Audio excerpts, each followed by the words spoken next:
Nothing beats the scenery of day baseball in Southern California. Today, ABTV presented by Pechanga Resort Casino.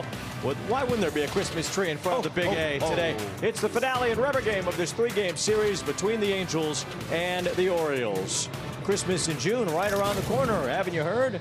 I think once. With Mark Gubicza, I'm Wayne Red. Dazzle and Gooby, the Angels have a chance to win a third straight home series against the Orioles today. What a game they played last night. We talked about how complete games. That was a complete game. The starting pitcher, Ryan Johnson, was outstanding. The bullpen, great defense. And the offense, that balance again. Top of the order did some damage, but still the bottom with Siri with that energy he always brings. Got that whole inning started with the Halos scored multiple runs. Also a great pitching effort from the Angels. Really 1 through 9 yesterday, but Ryan Johnson got it started. 6 innings, only allowed 1 hit and 1 walk, struck out 8, a new career high. A lot more trust in his fastball. That allowed him to use his splitter early on. His cutter was excellent. Same thing with his sweeper. And when he pitches from that full windup, that is some serious deceptive delivery. That's the big thing for him. He didn't have much traffic going into this 1 hit. That wasn't until the 6th inning and 1 walk. So really, really solid as far as how he threw the baseball.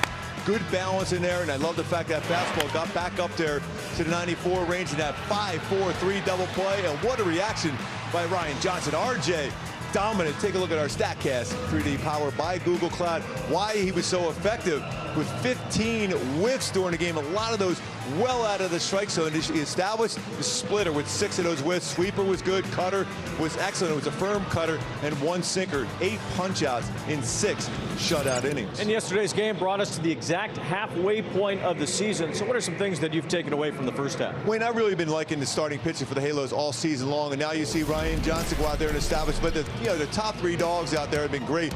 Reed Devers has pitched like a left-handed ace in this rotation. Orania has been unbelievable. Soriano has been really good. They have swing and miss stuff, and now they got a lot of confidence. But when I'm looking at this team, this is the balanced lineup. We talk a lot about how the bottom part of the lineup has been doing a job, but the top part came through again yesterday, and they're capable of putting up a lot of good numbers. But the balance 1 through 9 has been the big reason why this club has played as well as it can do. And there's no quit, no matter what. You go up there, that game at West Sacramento, a tough loss on that Friday night, came right back on 1-2 in a row. The night before last against the O's, they didn't play real good. Came back out there with a great performance last night. So there's no quit in this team. They will fight you all the way to the end. And the Angels will try to do just that today against the Baltimore Orioles, looking to win 2 out of 3 in this series. Halos have won back-to-back series at home, have a chance to make it 3 in a row for the first time since 2023 here today.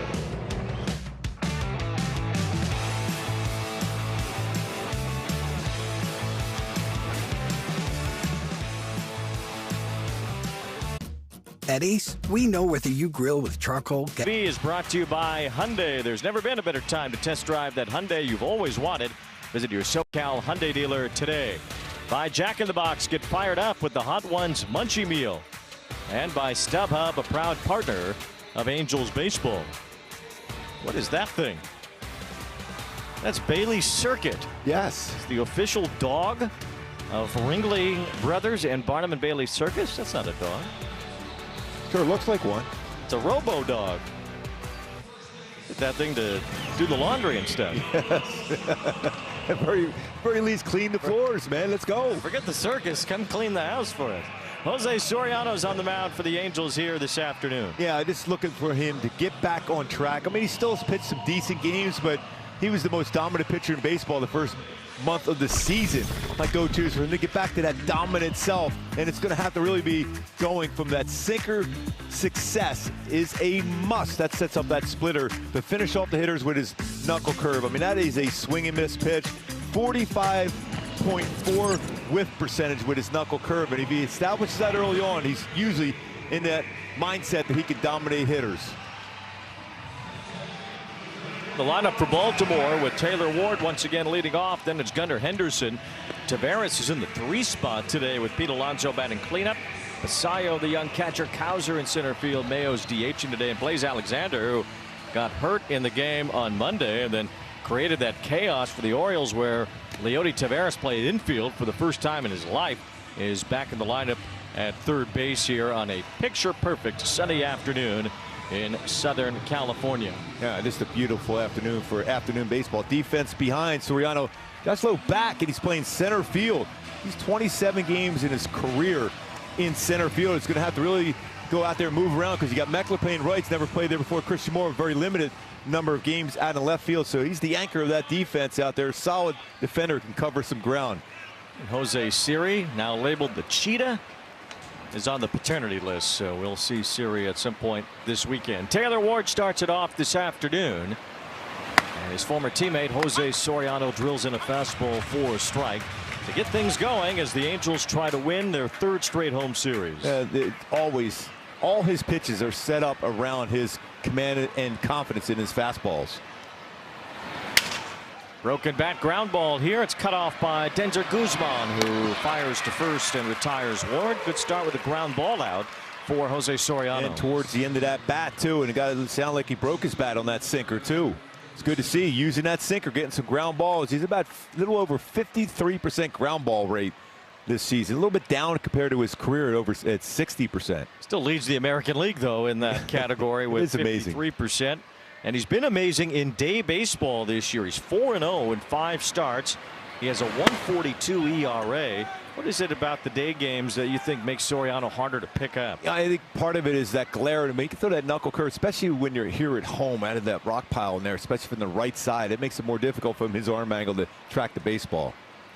Gunnar Henderson is the batter as he slaps one to the left side, and it's a foul ball. Gunnar bidding for yet another hit here at Angel Stadium, where he has an 11-game hitting streak. It's the longest of any active player in the majors. Not real happy he's broke out his gamer there. Yeah, he will not be getting a hit with that bat. He needs a new one. That's 2 bats Soriano's broken already. Yes, that's a good sign. It means he's using that sinker so far. That was a 95-mile-an-hour sinker.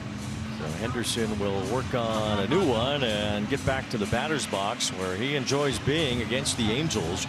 A 12-13 career OPS, the second highest of any opponent in Angels history. I don't know what it was about Todd Zeal, who's from the area, but he roasted the Angels in his career. His OPS was 1356. Another Hart High School guy. 1 ball, 1 strike as Henderson chops one foul. Todd does a lot of work on Mets broadcasts, and, well, stay out of this place. Yes. With the way that he treated the Angels. A little different infield defense, too, for Soriano behind him. You have Peraza playing short here today and Walton playing second. 2 balls and 2 strikes on Gunnar Henderson, who does have 16 home runs this year. He only had 17 last year. For whatever reason, just didn't have the same power that he had a season or 2 seasons ago when he had 37. He gets jammed here as he pops it up on the infield. That's Guzman's territory again. 2 outs. Soriano kind of got in the area code there. Denzer's going, hey, don't even get near me. Guzman pointing up at the high sky here, not wearing sunglasses, at least for the first inning this afternoon, but he did make the catch anyway. And now with 2 outs, the batter will be Leody Taveras. Always a threat to bunt, even at number 3 spot in the lineup. He's a guy that will either push bunt or drag bunt. Base is empty as Taveras stands in. It's a bouncer right back to the mound. Nice easy inning for Jose Soriano as he works through the Orioles 1-2-3 on just 9 pitches.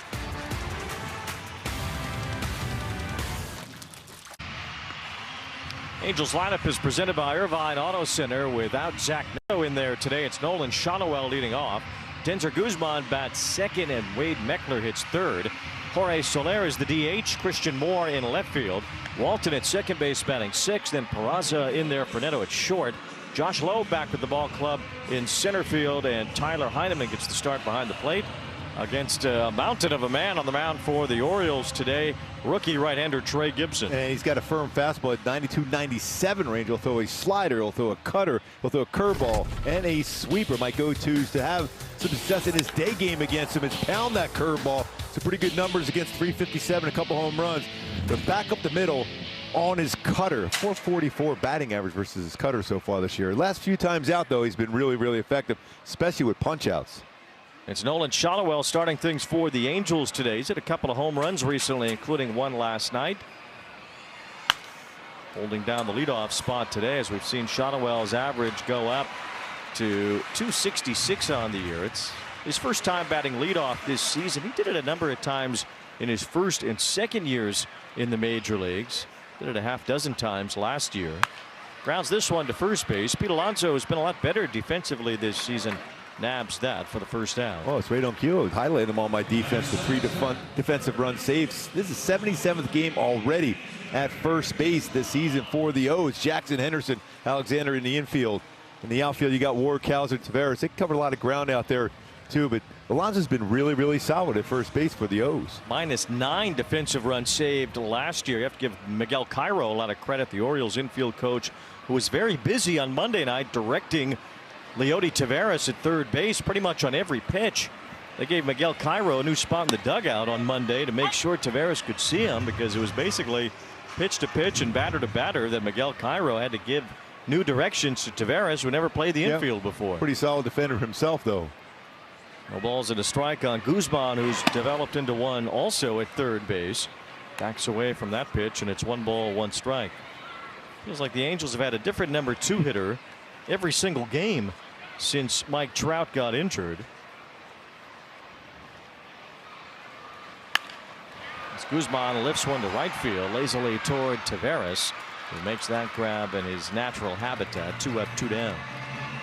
And our Hyundai key for the game today going to Carpenters today. Going way back in the sound machine there. We've only just begun. They score some runs early, but also get right back and continue scoring throughout the entire game for the Halos today against this Oriole team that has some pretty solid offensive weapons out there. So score early and keep it going. We have just begun scoring runs here for the Halos. Aaron Carpenter, what a legend. Yes. Just like you.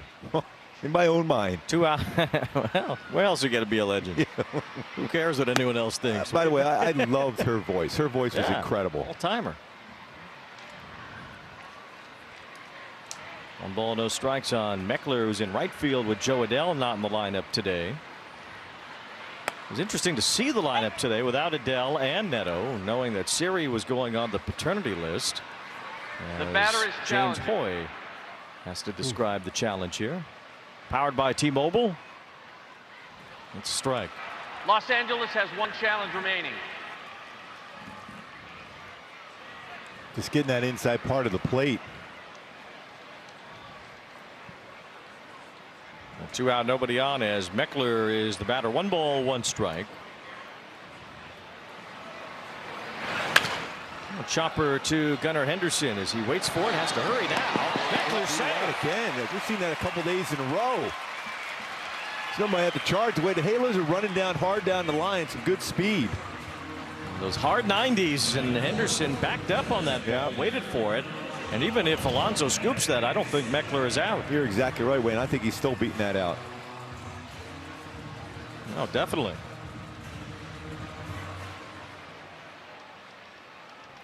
So Meckler gets an infield hit. Now Soler will bat. He's been on base in 13 straight games around his IL stint. And fouls off the first 30.8 feet per second going down the line. Elite speed for Meckler. It's just hightailing it right there from Meckler.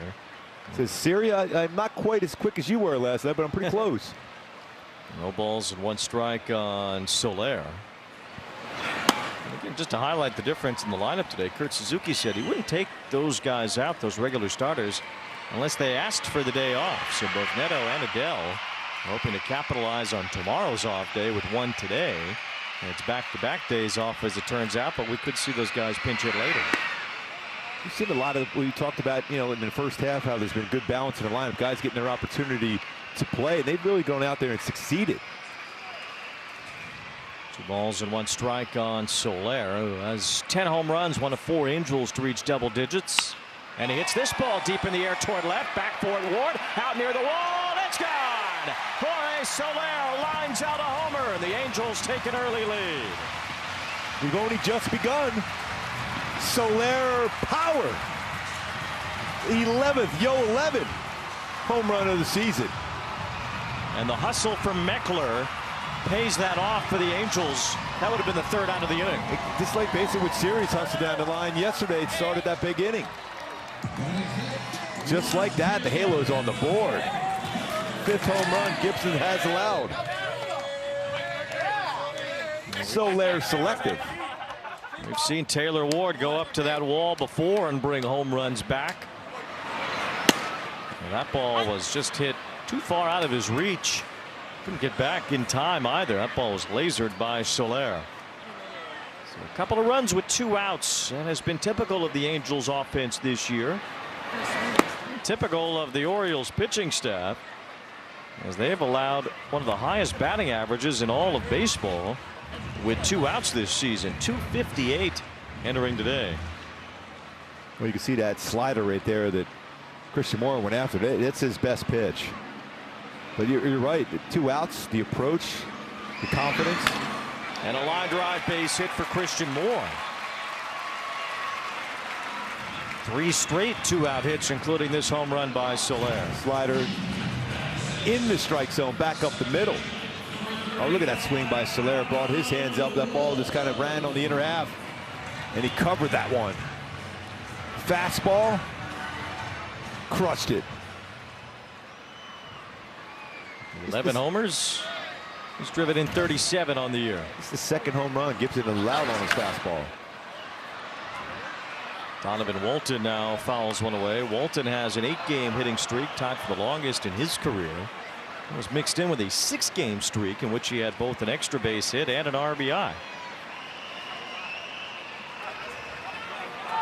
You know who has the longest streak of games with an extra base hit in Angels history? Well, it's the Orioles left fielder Taylor Ward. Last year had a 10-game streak in which he had an extra base hit in each game. Well, he was a really solid player for the Halos. A really, really solid player. Well liked by his teammates, fans. He's a free agent after this year, so if the Orioles don't feel like they're in the playoff race a month from now, you could hear his name come up in trade rumors as well. I feel like a contending team would really enjoy having the likes of Taylor Ward around for the last 2-3 months. Remember, the last couple of years, his name was out there quite a bit, and a lot of teams were inquiring about him at the trade deadline. Right-handed bat with some power. Walton trying to lay off, and he did. 1 ball, 2 strikes. Angels scoring first today, as they often have this month. They lead the majors in scoring first in the month of June. They lead the majors in runs scored, period, since May 22nd. Now a 31-game stretch, including today. They are 16-14 in the 30 games since then. Walton is cut down on strikes here. The Angels once again erupt with 2 outs to take the lead. Loving those swings, especially Soler.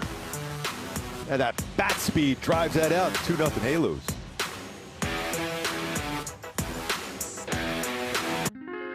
Early bird. 4 a.m. wake-up call in Albuquerque this morning for Josh Lowe, and he is back here with the Halos with Jose Siri going back on the paternity list. Josh Lowe, he spoke before the game today. He said he was humbled by his demotion down to AAA. The Angels sent him down there to try to get some of that confidence back. He was playing a little bit better when they did send him down, but he said he'd never really lost that confidence, rather maybe just a greater respect of how hard the game actually is sometimes.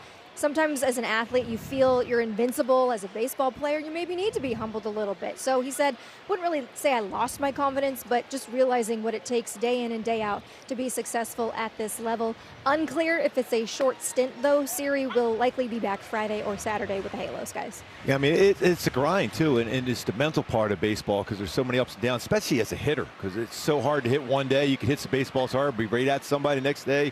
You have a tough time making contact, so it's always difficult dealing with all those uncertainties, especially as a hitter. Josh Lowe and Yohan Moncada both got a lot of runway in the early part of the year and never did get going. We've seen that change in offense occur since the likes of Wade Meckler and Donovan Walton have been in the lineup more. The Angels have scored a lot of runs, 2 more in the first inning today, as they have the lead for Jose Soriano. Working against Alonso.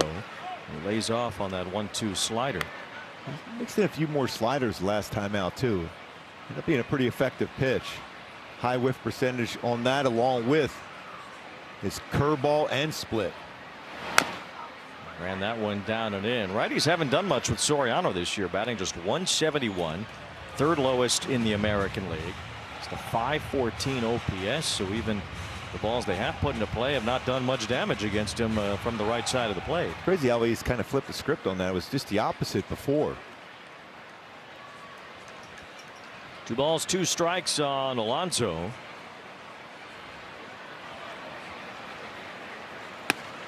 Now back back inside for ball 3. Soriano trying to put away a very powerful hitter who is prone to the strikeout.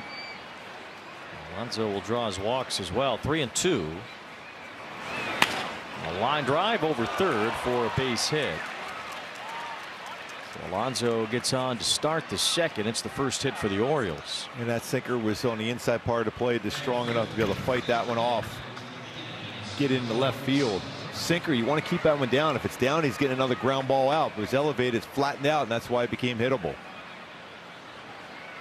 Brings up Samuel Basallo, the 21-year-old catcher, the mammoth man behind the plate for the Orioles.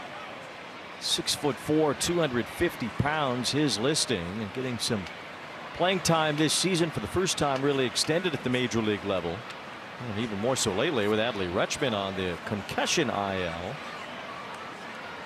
Now, Rutschman only has one more year of team control. Basallo is signed long term.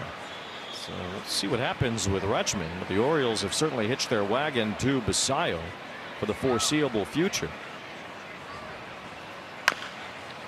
Tapper fouls. Interesting article the other day in The Athletic from Ken Rosenthal and Rick Caroli talking about Basallo and his relationship with Craig Albertaz, the Orioles manager. And it kind of devolved into a study of how minor leaguers are taught and coached as they get their way to the major leagues.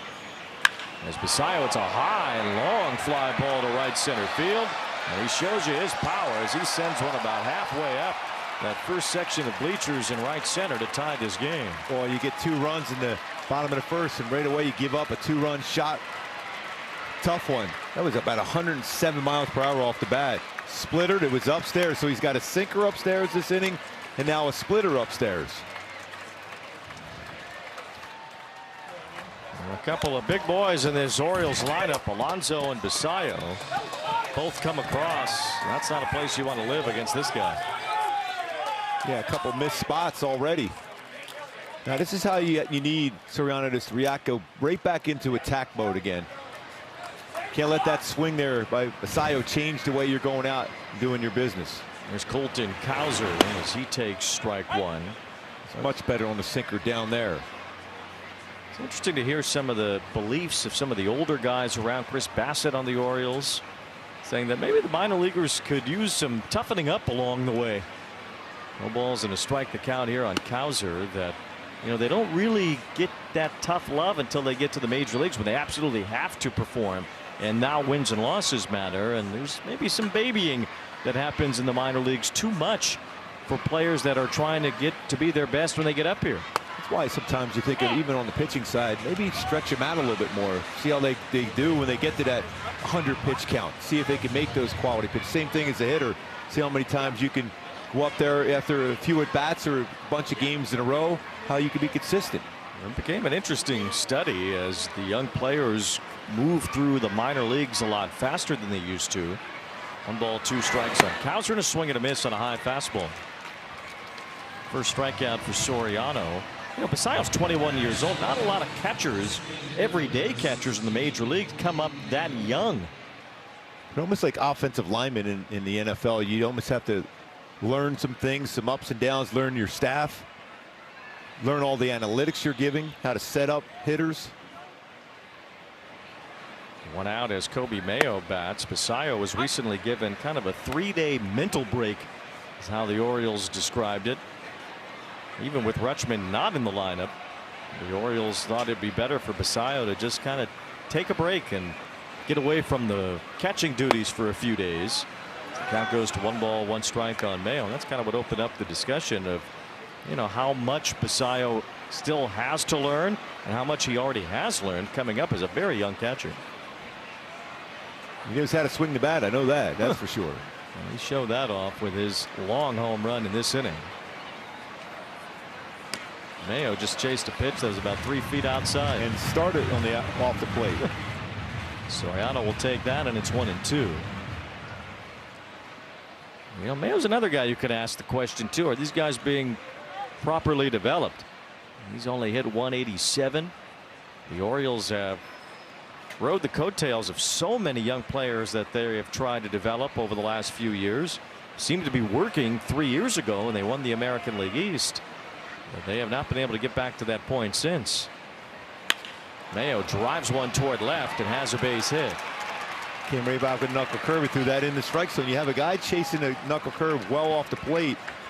That's your thought process. Make him chase well out of the strike zone and got the plate again. Yeah, he just missed a pitch that was 3 feet outside. Why throw one in the zone? That's right there. Credit Mayo will be able to stay on that one too, because he knew with a swing like that he was going to see a breaking ball. So 3 hits this inning by the O's against Soriano after a very quick, efficient first inning. Retired the side in order, and now Jackson is the batter. Flails on that first pitch curveball, and it's 0-1. We've seen Jeremiah Jackson at second base all 3 days in this series. Jackson Holiday still trying to test out that groin.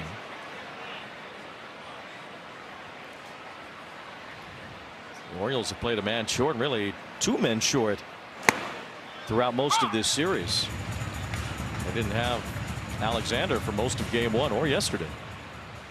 It's an interesting splitter again. That was above the strike zone. Wayne, I'll tell you, he doesn't have a feel for a splitter yet. It's a really big pitch against some of these lefties in the lineup today. No balls, 2 strikes, the count on Jackson. That home run from Basayo was the first extra base hit against a splitter of Soriano's this season. And that was an elevated one. Count 1 ball, 2 strikes on Jeremiah Jackson, the former high draft pick of the Angels out of high school. Swing and a miss, strike 3 on a splitter. That was a good one. That was his best one of the day so far. Maybe he's made the adjustment.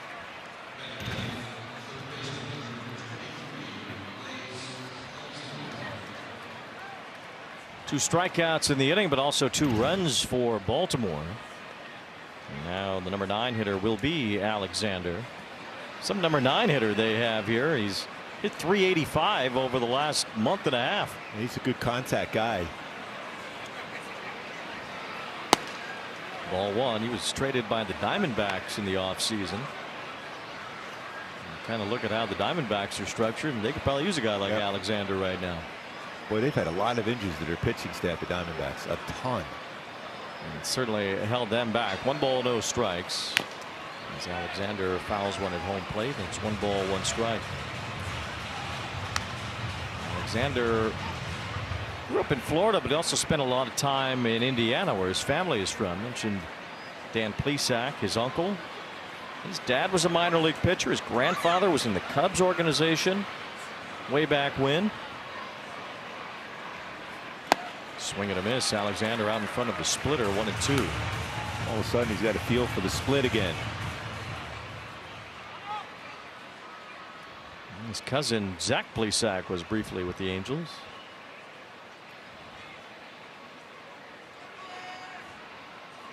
A lot of great competitors in that family. Ultra competitive. Well, Alexander fits right in with that group. 1 ball, 2 strikes. He fouled that one back to keep it 1-2. Alexander played a high school ball down at the IMG Academy in Florida, and his high school baseball coach was Chris Sabo, the former Cincinnati Red. Did he have the glasses on too, you think? Those goggles, those rec specs that Sabo wore? I hope so.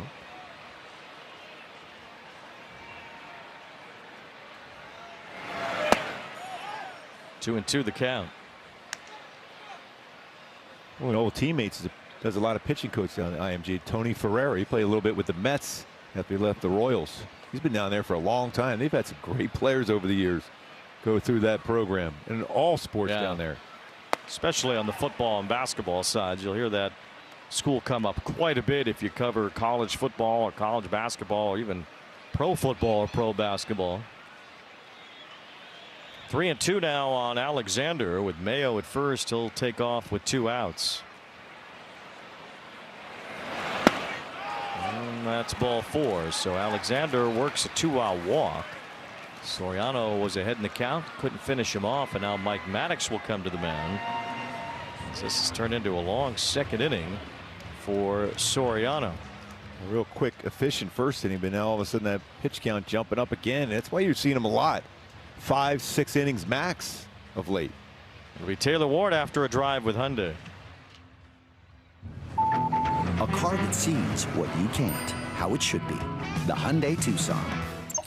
On 3 of Soriano's last 5 starts, he has surpassed 100 pitches while working 5 innings or fewer.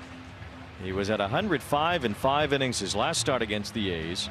He threw 108 in 4 2/3 innings against the Rockies on June 1st, and he threw 105 in 5 innings on May 27th in Detroit.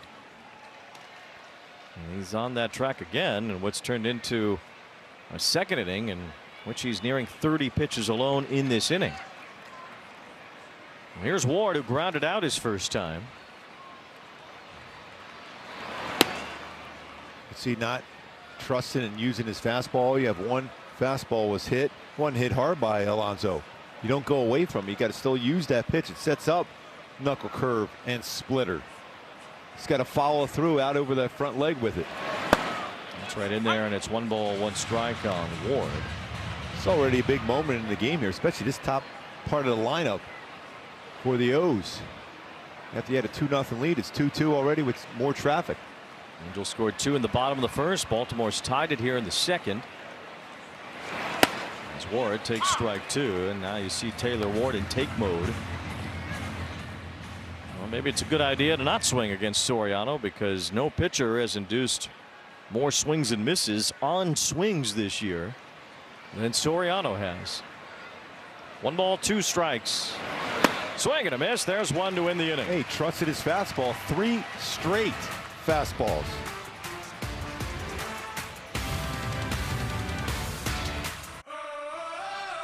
Coming early to Angel Stadium. The first 25,000 fans Friday night, June 26th. We'll take home a plaid Santa hat, courtesy of Discount Tire and Service Centers. Angels.com/promotions for more info on Christmas in June. The wreaths are up. The monster trucks will be here on Friday, and the Christmas toy drive is happening. Oh, this is, it's my favorite time of the year. Oh, why wouldn't it be? Yes. 0-1 to Oswald Peraza. As I've said before, from a cold weather city, there's no romanticism about Christmas in the summer. But here it is anyway. Christmas in June is arrived. Hello, it's very romantic. Peraza, I'm going to wear this hat all day. It's I nice think you and cool. should. I think you should. There's the wreath is up. Look at that. Yes. Look at us. We're on TV again. Oh, how do we do it? We need some candy canes. Yes. Here's a bouncer off the plate as the third baseman Alexander dropped it. He cut off Henderson and then dropped the ball. Must have been our lucky hats. Yes, it is. It's all about the Santa hat. Keep it on until there's an out. Yes, we'll keep it rolling. Ho, ho, ho. Look at that Christmas gift in June for Oswald Peraza as he reaches here. That'll be an error, though, on Alexander. Ralph wants still trying to grip this hat off my head. I'm going to keep it on until there's an out. That's it. You can't take away good luck. There's Josh Lowe as he looks at a strike. Lowe hitting just 184 as a major leaguer this year, but he was swinging the bat pretty well at AAA. Yeah, he was hitting some pretty good blasts down there. Batting .299 in 26 games at Salt Lake City, had 29 runs batted in and 16 extra base hits. 7 home runs this month for Lowe at AAA, so see if that can carry over against Gibson, who has been at AAA some himself this year. 1 ball and 2 strikes. Trey Gibson's a big boy out there, and he was undrafted. With that arm like that, that is surprising. It is. They signed him out of Liberty University in 2023. 2 balls, 2 strikes. Then he carved up the minor leagues. Last year he had 166 strikeouts to lead all Orioles minor leaguers. He was the Jim Palmer Orioles minor league pitcher of the year. Wow. Let's see a slider here. See if he can hang it for Josh Lowe. Grounded back toward him. It hits Gibson, who does get the out at first. And now Peraza advances to second base. Well, the hat didn't work for Josh Lowe. Hit it well, though. 105 miles per hour off the bat. Should I put it back on? Yes. Because of high exit? Yeah. Keeping it on. We're going to take a look at Gibson here. Alexander goes to second. This ball is Scooby. One hop. Hit hard. Hit him right in the leg. It's one of those ones he'll start cramping up on you as the game goes along. Even though it's a warm afternoon, it's still, that got him pretty square. Gibson's a huge guy, 6'5", 240. He'd probably work his way through Jack in the Box pretty quick. Get fired up with my new Hot Ones Munchie Meal with a Sriracha Curly Fry Burger or Buffalo Chicken Tater Melt. Welcome to Jack in the Box. I made Blake look it up because a lot of these Orioles pitchers are 6'5", 6'3", 6'4". They have the 4th tallest pitching staff in Major League Baseball with an average of 6'3.38 inches. The tallest pitching staff is the Royals, who are an average of 6'3.5". But the Orioles are not far from that. They have a very Phillies got to be easy. You think of that because Dave Dombrowski was always a big proponent of having tall pitchers. Well, now that Ranger Suarez is out of there, they probably got a little taller. Yes, that probably helped. Well, the Orioles have a very tall pitching staff. Gibson among them at 6'5", 240. The slider that he throws, kind of a hard slider with some drop to it. He calls it the death ball. Yes. A little scary. Yes.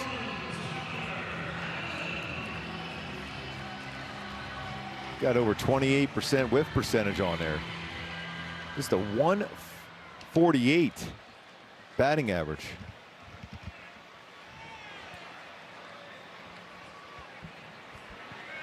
One out, Peraza at second base. Tyler Heineman gets a start behind the plate today. Heineman, the major league leader in defensive runs saved behind the plate this season. He moved recently from the Blue Jays to the Angels. Give the Angels a little more depth defensively behind the plate. 375 career hitter against the O's. Out of time with Toronto, so you got to see them quite often. The Angels are now the 12th different team that Heineman has been signed by, and the 6th big league team that he's played for. His favorite team right now, though. Well, his favorite team ever, anyway. Grew up an Angels fan. Yep. 1 ball, 1 strike, and a line drive caught by Jackson. 2 outs.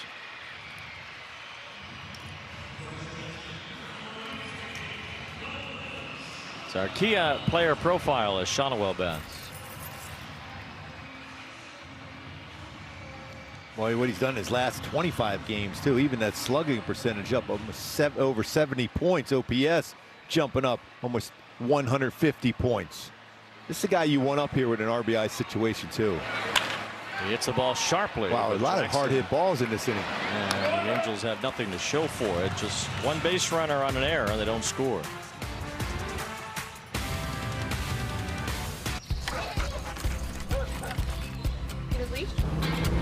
Let's try to put this one in.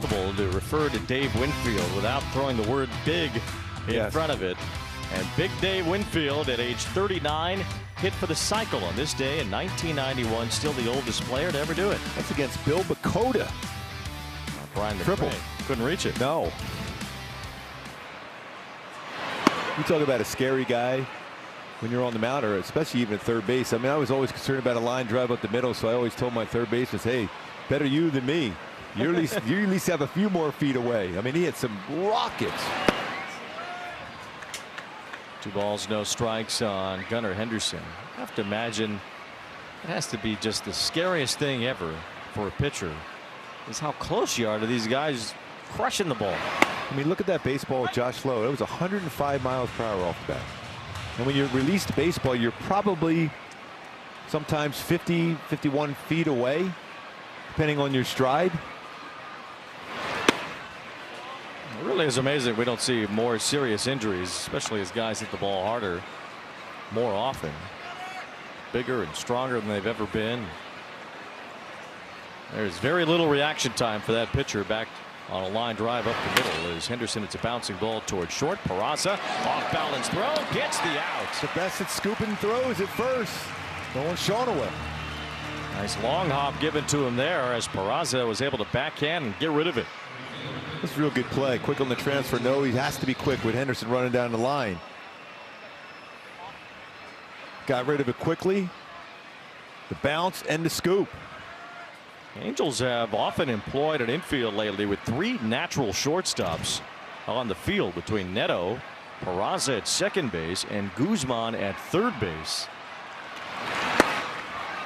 It's a very rangy infield a lot of the time. And Peraza showing off his range there. 1 out.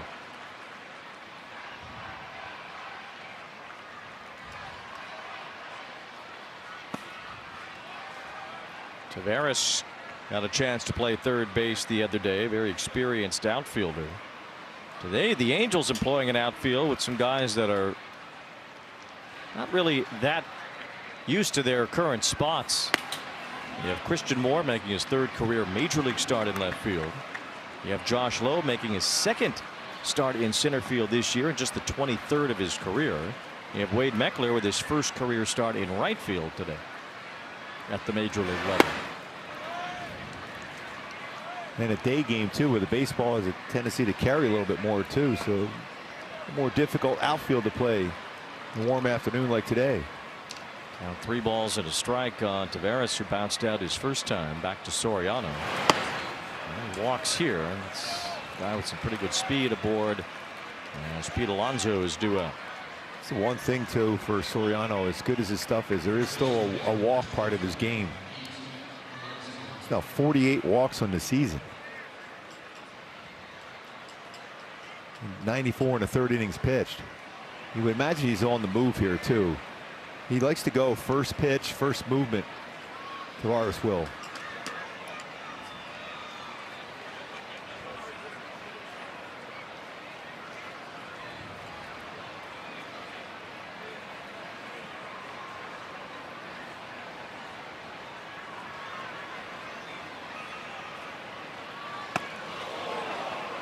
And sends Alonso to the deck.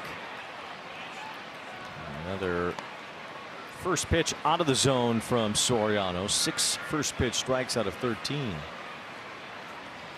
Got around on that knuckle curve.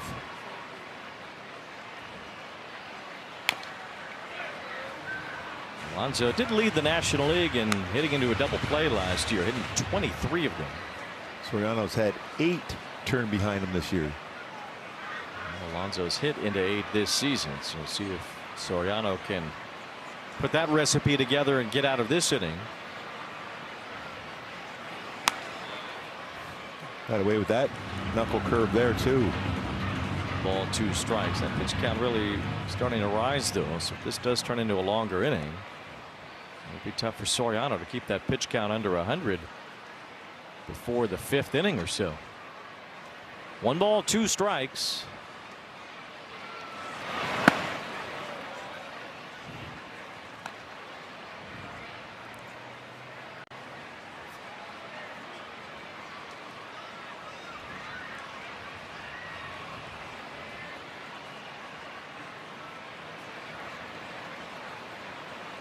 Taveras is running, and Alonso hooks one to the left field line. That's a fair ball bouncing to the corner.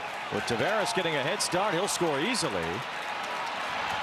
Christian Moore had some trouble getting it in, but wouldn't have affected the play, as Pete Alonso with an RBI double gives Baltimore a 3-2 lead. Another walk coming around to score. That splitter was on the inside part and down. That's right into Alonso's happy zone. Already 2 for 2 with a single, double, and RBI and a run scored. RBI number 54 on the year for Alonso. Only Nick Kurtz has more runs batted in across baseball since the 21st of April. Going on 2 months and change now. The Orioles have their first lead today, and it's Basayo at a 2-run homer his last time up, batting here with 1 out.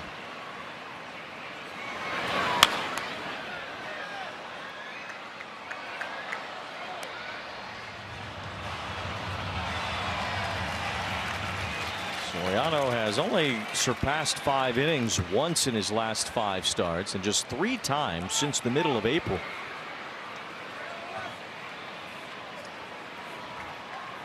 Just want Soriano to get back to have that edge on the mound here to go along with his excellent stuff. He has surpassed 100 strikeouts for the year. It is 3 today, so he and Detmers both at 100 before July 1st. First pair of Angels teammates to do that since Kirk McCaskill and Mike Witt in 1986, 40 years ago. 2 balls, 1 strike on Basayo with Alonso at second base. Good pitch there. Had Basayo out in front. That was one of his better knuckle curves we've seen in a while. Good bite to it. Got to keep this game close here. 2-2 the count. And a rocket to right. Basayo sends Meckler back, and it's up off the top of the wall, and I believe it is a home run. Meckler went back to the fence. That ball hit off the top of the yellow line, and I think bounced off the board, which would make it another 2-run homer for Basayo, his second today. And that was 112.5 off the bat. Right down the middle of the plate again. That was a rocket. You're not going to get away with that no matter how hard that pitch is thrown. At 97-mile-an-hour fastball, it's right down the middle.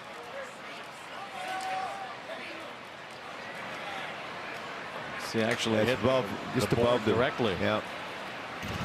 So Basayo has hit 2 blasts for home runs. As Scooby said, that pitch was center cut, asking for trouble with that big man at the plate. 2 homers, 4 knocked in. And a 5-2 lead now for Baltimore.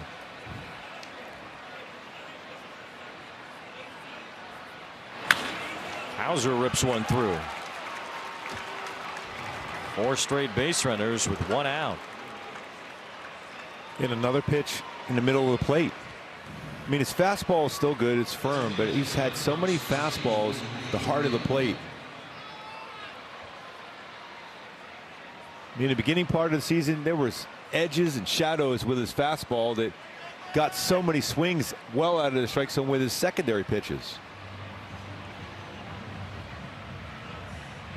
The Angels will send Mike Maddox to the mound, and we'll send ourselves into a Kia.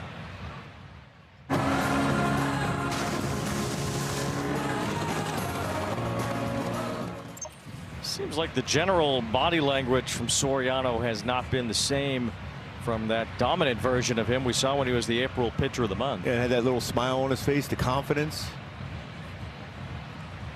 And it's not that the stuff is different as far as velocity,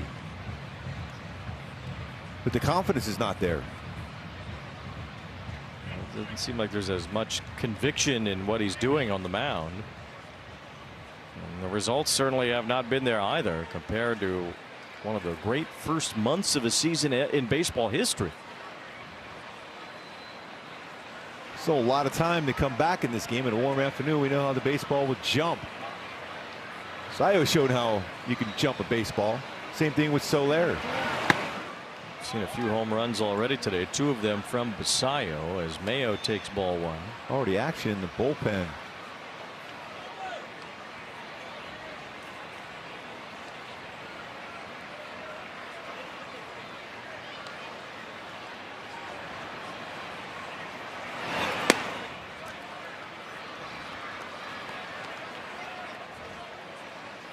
I think right now you're seeing everyone just moving around a little bit quicker pace down there. I'm seeing that Suter moving around too, I think.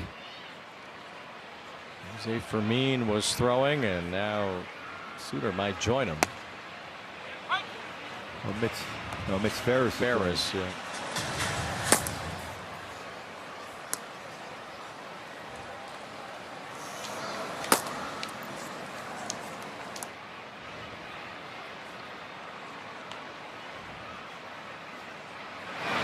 You think about how well the starting pitcher for the most part has been, and led by Soriano. Saw Ryan Johnson dominate yesterday. Reed Detmer's been great. Walbert Arania has been unreal.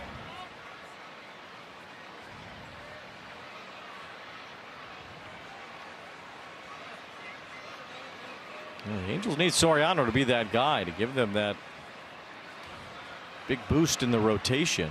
Just someone you can rely on in the rotation to go with Urania and Detmers. Johnson figured it out for yesterday. Now needs to show he can do that from start to start. And Sam Aldeguerri Has had some bumps along the way here of late. The Angels count on Soriano to be every 5th day on point. He hasn't been as much lately as he strikes out Mayo. 4th strikeout today. Well, like we said about Reed Devers the other day up there in West Sacramento, he struggled a little bit early in that first inning. He bounced in there and kept a team in the ballgame a chance to win that game. That's when you have a big season as far as win totals, when you have a game like this and all of a sudden you look up, you're in that 6th inning and you trust in your offense to come back. Soriano does have 8 wins on the year, but that stems from winning each of his first 5. He's only had 3 victories since April 22nd.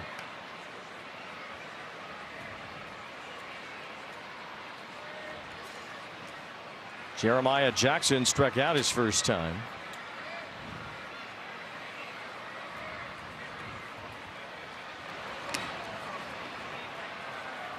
I was kind of jumping around like Anthony Volpe did and does with the Yankees.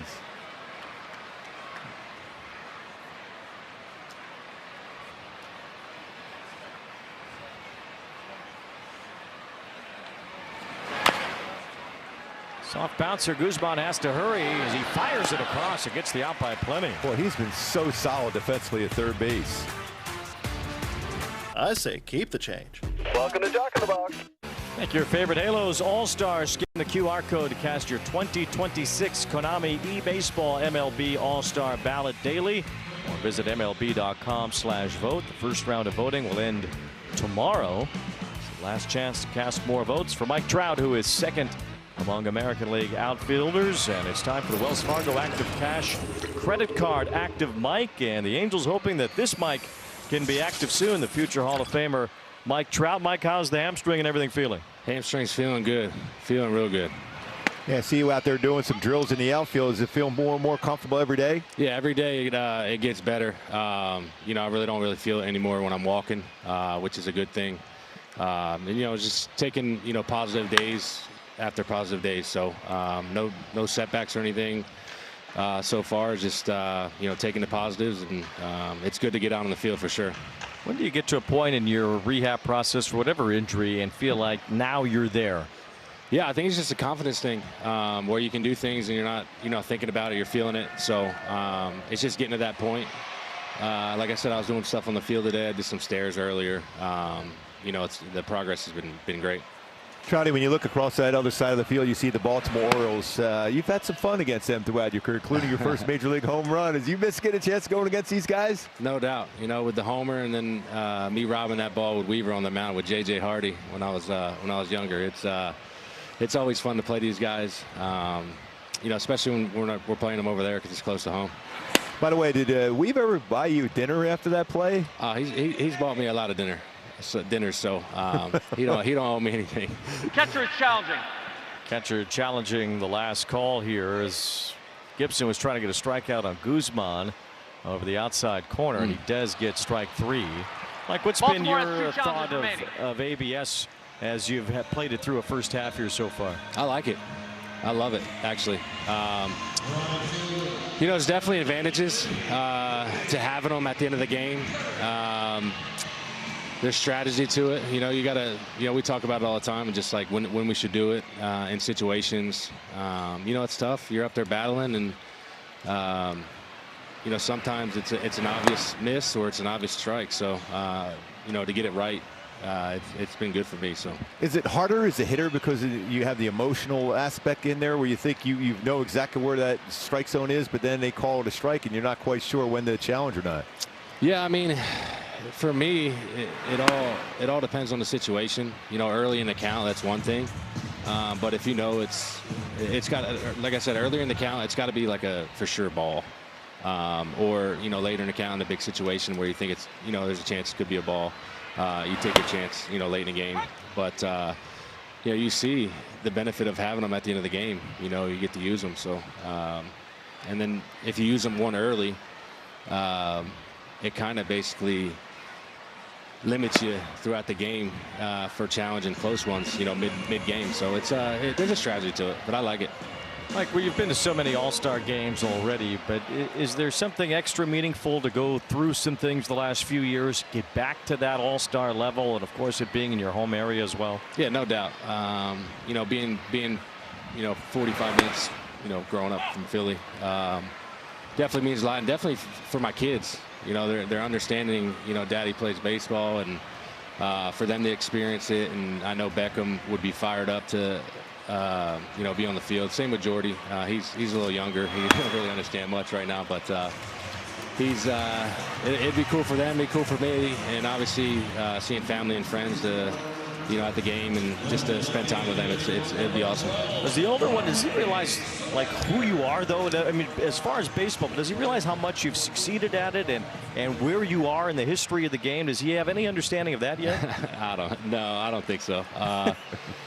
It's funny because he's playing baseball now, and the season's done, but he was on the D-backs a few years ago, and they actually came out to see me play in Arizona, and I found out after the game he was cheering for the D-backs, and I'm like, why are you cheering for the D-backs, dude? Like, Daddy's on the Angels. He goes, well, I like the D-backs, and he just don't understand it yet. But so I said after I hit the homer, I said, you were booing me when I hit the homer? He goes, I wasn't booing you, Dad. It's fun. I think right now he's like a sponge. He's soaking up everything. He's trying to learn new things. But from a standpoint of where my career is, I don't think he really understands that yet. But I don't want him to understand it yet either. So let him relax, have some fun, just play the game. I've seen some of the videos with some of his swings. He has a little bit of you in him when he crushes those baseballs, man. For sure, man. It's there's never a day where I don't want to take him out on the field or he has to come out and hit some BP before the game. And he loves coming to the field and being with the guys. And it's pretty cool. And especially when he's playing kids pitch now and be able to sit back, go watch his games early before the games. It's a special moment, and they're growing up fast, so I'm trying to take every moment in. 2 balls, 2 strikes on Jorge Soler. Meckler on first after a walk. And Soler lifting one out of play. Do you find yourself when you face a team that you haven't seen a pitcher yet, are you kind of putting anything in your head about potentially facing a guy like this down the road?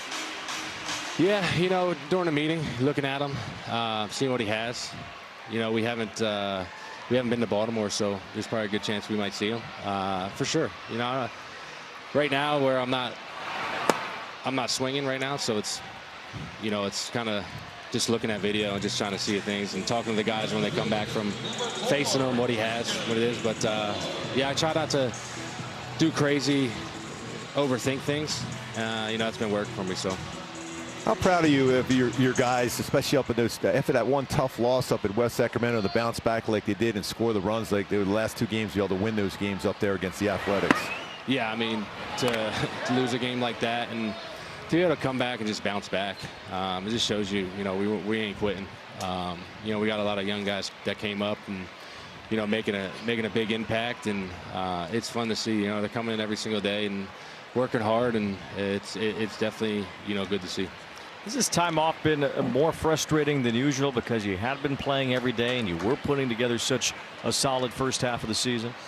Yeah, it's frustrating, but in the past it was more significant injury where I knew I would be out for a significantly time. So, my head is in a good spot right now, and just coming in working every day. That's right. I got to go full circle again. That first career home run against the O's or that catch over the wall? Which one do you like better? Jeez. Pressure on you, man. Yeah. I mean, I think I got to go first career homer. The catch was unbelievable. It was pretty cool, looking back at that catch because you're trying to, earn some respect from your veteran pitcher. And obviously Weave was the best, pitcher that I've had on my team, playing with the Angels. And just to be able to earn that respect from him and just to come down and grab it, it was pretty good. And to look at the pictures that were taken when I'm catching it over the fence, I got a lot of buddies and friends in the stands watching it and ducking out of the way after my glove comes up in the stands. So it was pretty cool. Yeah, I remember that. They were all there at the ballpark, and you're just soaring over the wall. That was unreal. Yeah, for sure. Christian Moore draws a walk, so the Angels get a couple of base runners here. as Donovan Walton bats. I'll show you the catch here too. That air trout moment right over that Southwest Airlines sign in Baltimore. Skying over the wall to bring that home run back. The Orioles have a meeting on the mound here. I always felt, Mike, that because of how things went early in your career, Miguel Cabrera and you were battling for those MVPs with a totally different view of the metrics. So many people were in your corner because you were completing the box score, OPS, bringing all these things. I always felt like your contribution to the sport was almost the incoming of the StatCast era, that people had to look at things differently because of the way you did things on the field that needed to be categorized in a certain way. Yeah, I mean, I still really don't know how they calculate WAR to this day, but you know, people like to use it.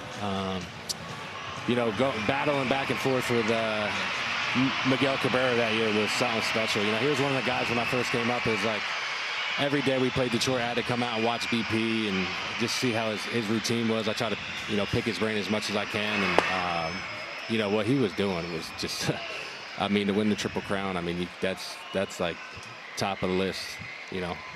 However they calculate WAR, you were pretty good at figuring out a way to add to it. You're ahead of a lot of Hall of Famers on that list now as Walton hits a ground ball to first. And Mike, we thank you so much for your time today. Yeah, I appreciate it. Thanks, Good Rowdy. talking to you guys.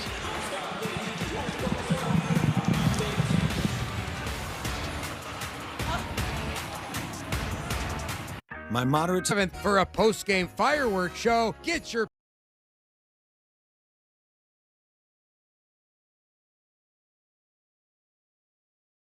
the Big A.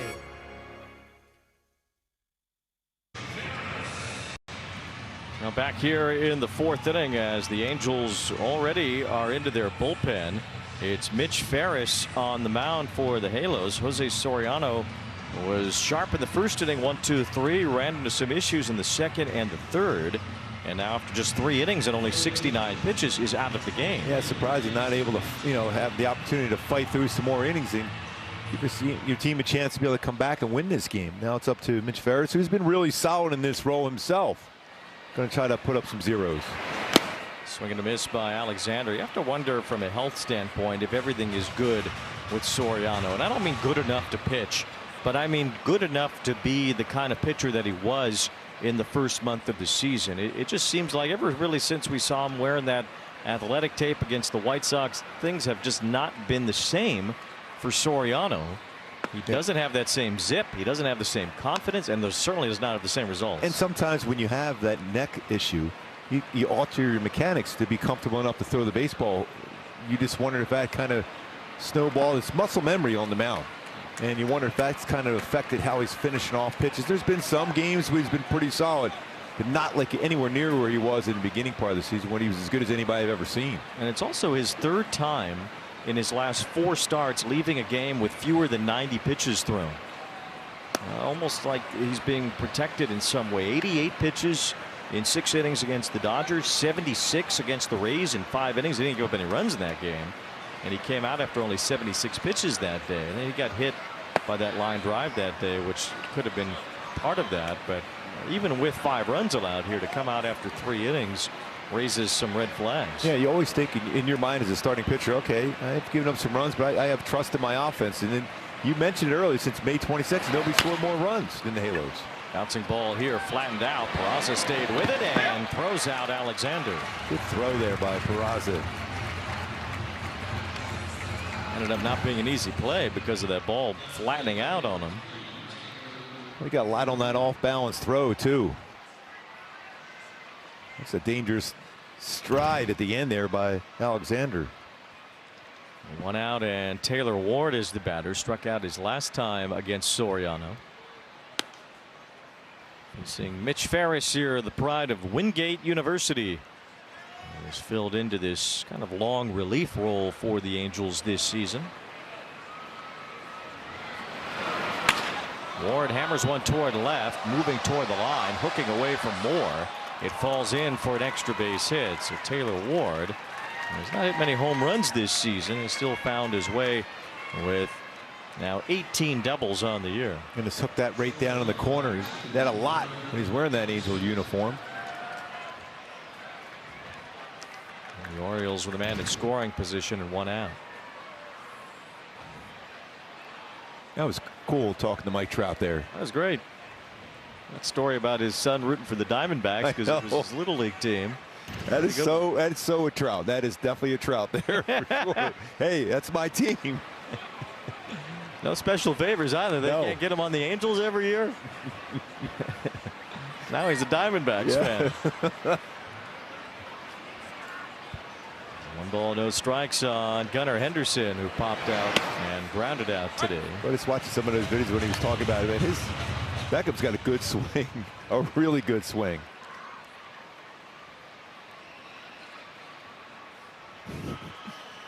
One ball, 1 strike on Gunnar Henderson. Well, we might see the young Trout with Corbin Carroll jersey or a Ketel Marte jersey soon. Oh yeah, Trouty would probably go, I don't know about that. 2 balls and 1 strike on Henderson. Ward at second base. See if this stays in. A long look from Guzman, but it's out of play. I was just going to ask him to have a little fun with that. We were talking about, you know, analytics and things like that when it comes to WAR. I was going to ask what was his exit velocity on that one drive at Topgolf, where he hit about a mile at one time. Club head speed. That was insane, that video. Ferris worked 2 innings in his last appearance, 2 2/3 the one before. Imagine the Angels would want 2 or 3 innings out of him here as well. It got him. Clipped him. So Henderson does get on base here with 1 out, and we'll bring up Leody Taveras, a switch hitter who will bat right-handed. Just unable to get on top of that changeup. Right off that guard on the tricep area.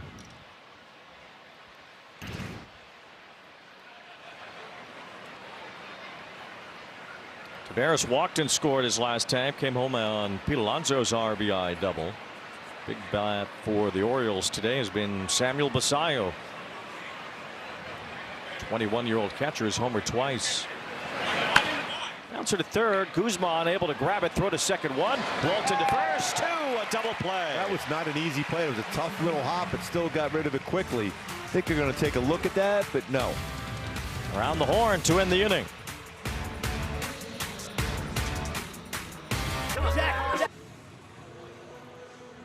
Welcome back to the Big A. We're here in center field at Trout HQ, hoping to encourage people to vote Mike Trout to the All-Star game. See? Vote Mike Trout to the All-Star game. Yeah. Final day of voting for Phase 1. It ends tomorrow morning. Remember, Mike Trout second among AL outfielders.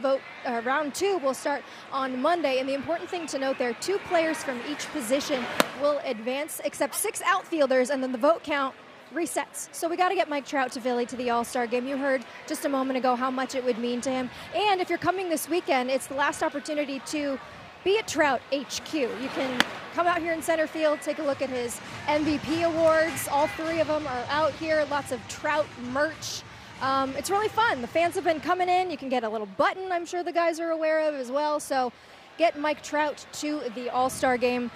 Voting ends for Phase 1 tomorrow morning. Pretty impressive the number of votes Trout has gotten. Strike 3 call to Peraza. Erica should put on the cleats out there. I saw that pair of sneakers that he had out in Trout HQ in that locker out there. Yes. Everything's got to be a game show, you know, with the round 2 of voting. They already did the voting. Yes. He's second. But you know what? Should be in the All-Star game. You know, I'm just envisioning how cool that moment for the boys if Mike Trout is an All-Star back home there in Philadelphia for him. Just be out on the field. I mean, they're at the Eagles games all the time during the offseason. I mean, how cool would that be for Trouty representing the Angels in the All-Star game? I'd love to see him in there, no question about it. Trout has been a deserving All-Star from what he's done in the first half, on top of the great career that he's had, as he'll try to make his 12th All-Star game. Of course, the All-Star Monday festivities, the home run derby and all that. Yeah, you wonder if he would think about that too. Maybe, if he's feeling good. Yeah. The players and their families all out on the field, so it'll certainly be a big moment for the Trout family if Mike can be elected to the All-Star game. He has not been elected an All-Star since 2023.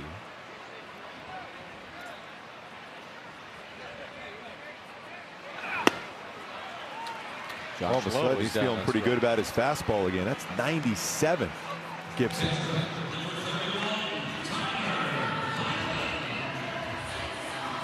Trout's last actual appearance in the All-Star game, I believe it was 2019, the last time he played in the game.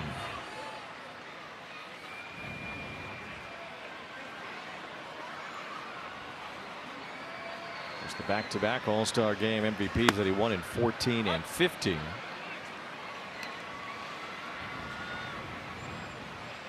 His career average in the All-Star game is .412.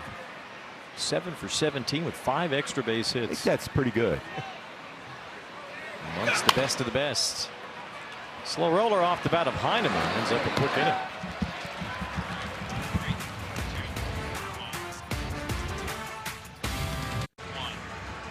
Halos down to Baltimore here 5-2. Top of the 5th inning. Ferris back out on the mound for the Halos. That ground ball double play last half inning. Trying to keep this as a 3-run deficit. Get that offense going. So far, Gibson has been really good after that blast by Soler. Now it's up to Ferris to keep this one close and have a chance coming back. The Angels have been really good in these day games, coming back in games. So hopefully that'll be the case today. Down 5-2 here in the 5th inning as Alonso leads off against Ferris. So far, Trey Gibson has been able to bounce back after a rocky first inning. He's not a lot of hits since giving up 3 in a row in the first. Get a chance to talk to Pete Alonso this week? No, I've tried a couple of times, but just wondering how comfortable he is in this environment as compared to up there in New York. Sounds like he is from talking to others about it. I mean, Jim Palmer can't say enough nice things about him. Yeah. That's what it seems like around the Orioles, that Alonso has certainly fit right in. 2 for 2 today with an RBI double, couple of runs scored. That's in there for strike 3 and 1. Alonso really a beloved New York Met, franchise leader in home runs with 264. Beat Darryl Strawberry's franchise record as he takes ball 4 here and hit one of the biggest home runs in Mets history when he staved the Mets off from elimination 2 years ago, taking Devin Williams deep in that 3rd game of the National League Wild Card Series. As the Mets hung on to win that game, took care of business in the division series before finally getting knocked down the NLCS by the Dodgers. But that was a dramatic 9th inning, game-changing and series-changing home run. And maybe in Williams' case, career-changing. He has not really been the same since. Yeah, I remember watching that. I was thinking that was tough time. There's no way to coming back, and that, especially Devin Williams, was unhittable.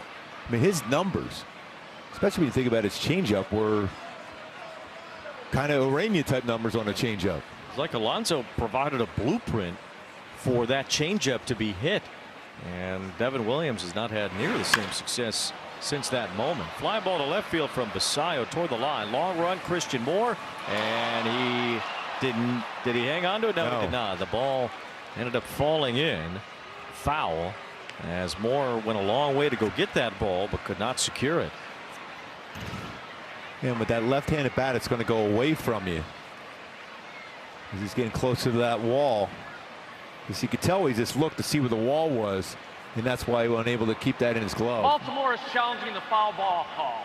This has got to be almost impossible to tell with certainty that this was a foul ball, as the Orioles want to challenge this, and I don't know how you could really say for sure. As the ball hits Moore's glove there, hits off of him and then lands in foul ground. I mean, he was in foul territory at that moment, looked like. There. And where it lands on him, his leg is in foul ground as it got hit. So I don't know how you could realistically overturn this. As the Orioles, this is one of the reasons why they had replay to be able to see baseballs down the line like that. That was one of the, besides the home run calls. When the ball is able to land properly without any interference, you can tell fair or foul pretty easily on a replay. But if anything, we get this here, James Hoy again. He's the home plate umpire and the crew chief, and he has been remarkable in this suit. Yes. He will tell us the ins and outs of this replay review from the Orioles standpoint.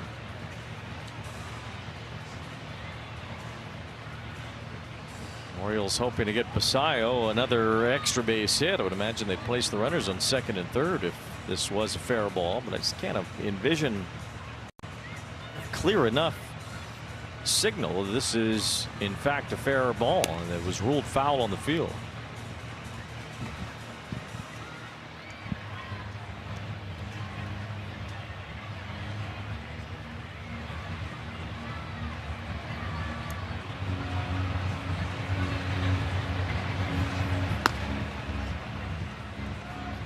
Taking quite a long time too. It has to be a tough one to even surmise in any way. You have to look at all kinds of different After angles. review, the call in the field stands. It's a foul ball. Just don't know how that could have been overturned with where Moore ended up, especially with the ball landing on him with his leg clearly over the line. So Orioles took a chance. It didn't work. No balls, 2 strikes on Basayo.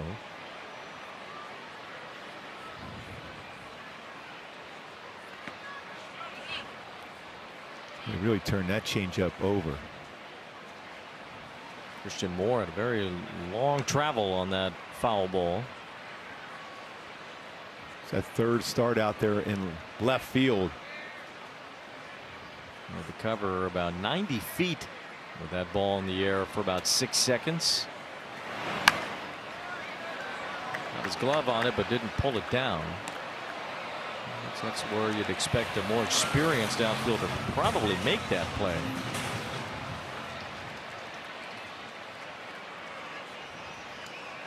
One ball and 2 strikes, the count on Basayo.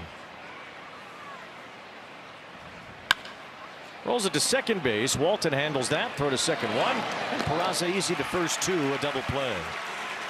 2 innings a row. Double play turn behind Mitch Ferris. You expect that with Soriano on the mound. The double plays have come with Ferris out there in back-to-back innings.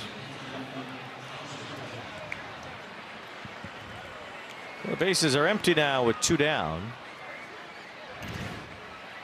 And here comes Cowser, who had a base hit his last time.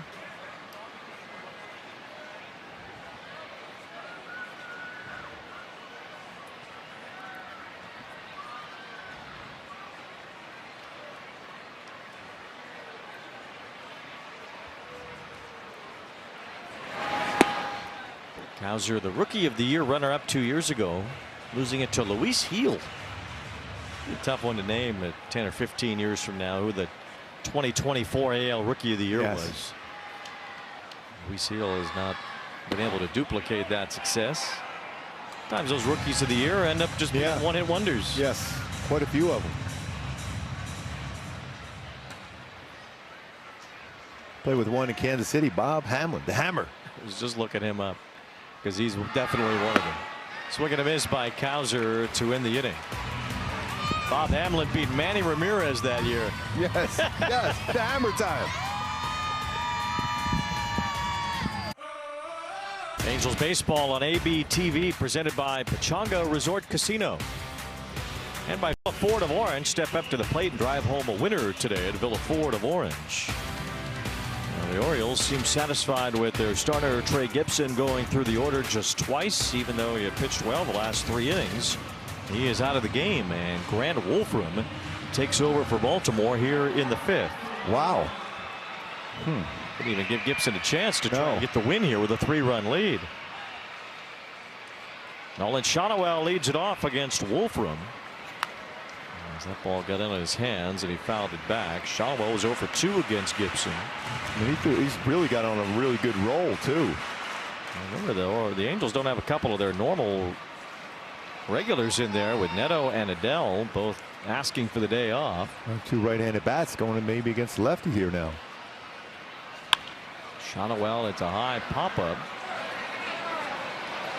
This is the second baseman Jackson making the catch in shallow right field. Well, he's got a good fastball. He's 94, 98 himself. A sinker, he could touch 98. He'll throw curveball, slider. We have found it to be a lost opportunity that Wolfram is wearing number 48 and not number 74 for tungsten, which is under the symbol W because it can be referred to as Wolfram. So Wolfram, if he was going by the periodic table, would be 74, but he's wearing 48 instead. Now that's the information I truly need. You are the information guy. We're just trying to make all the scientists yes. Getting in the atomic numbers.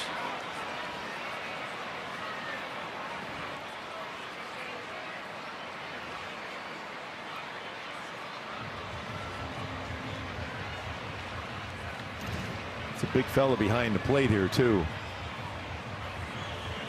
Right off the mask. Whew.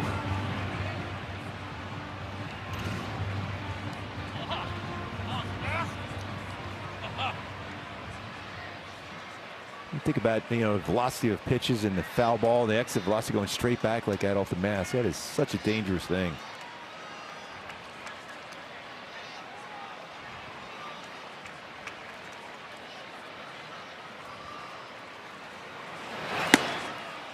Fastball there, 96.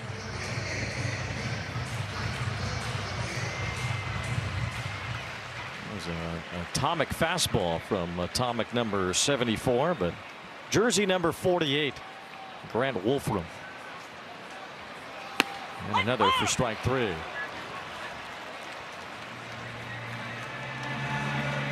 Angels only down by 3 here, but they have not been able to get a hit since the first inning. It's not been a terribly effective Orioles pitching staff largely this year, but so far today it has been. 2 quick outs here in the 5th. Guzman has struck out looking twice today. Meckler bunting, and that one off the handle of the bat, probably stung a bit. It's not a bad idea right there. You just try to get some traffic. You know there's 2 outs. You're trying to get some base runners.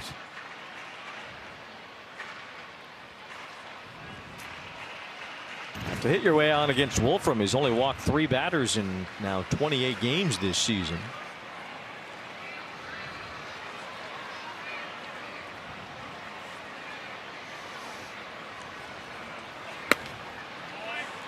One ball, 1 strike on Meckler.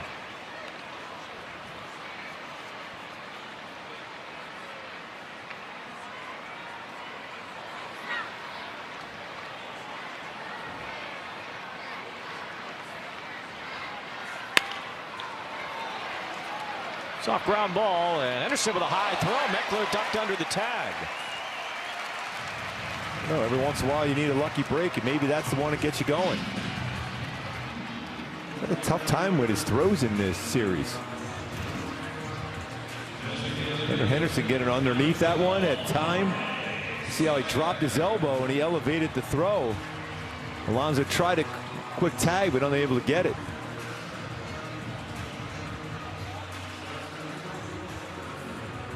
So an error on Henderson prolongs the inning and also ends the day for Wolfram. Faced the 3-hitter minimum, and now he comes out.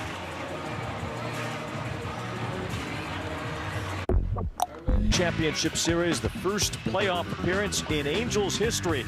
Although the Baltimore Orioles were able to knock the Angels off in that 79 ALCS. Actually 3 games to 1 in the best of 5 then, as the Orioles were able to get that walk-off win in Game 1. We told you about that pitching matchup between Nolan Ryan and Jim Palmer in Game 1 of the ALCS. The Halos did walk off in Game 3 to keep that series alive, winning 4-3, but Baltimore would take Game 4 here at the Big A and advance to the World Series. Think about how many great players were in that playoff series between the Angels and the Orioles. There's a lot of talent there. By the way, never fun to run into groove there. Don Baylor there at third base.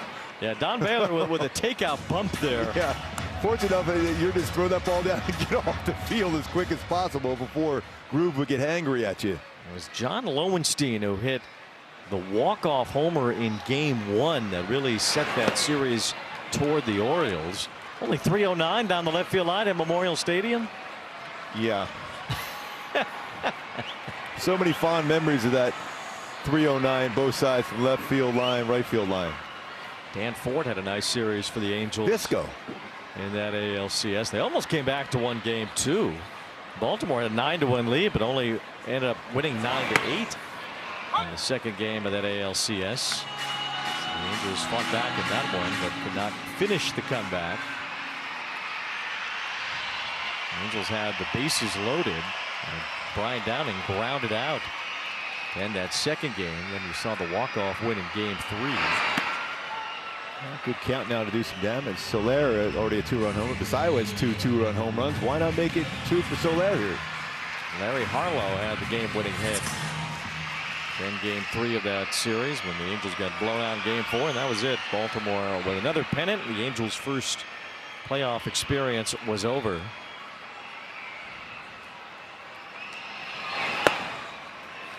A strike from Tyler Wells. The old Angel announcer Dick Enberg had the call for NBC in the 1979 ALCS. Bringing it all together.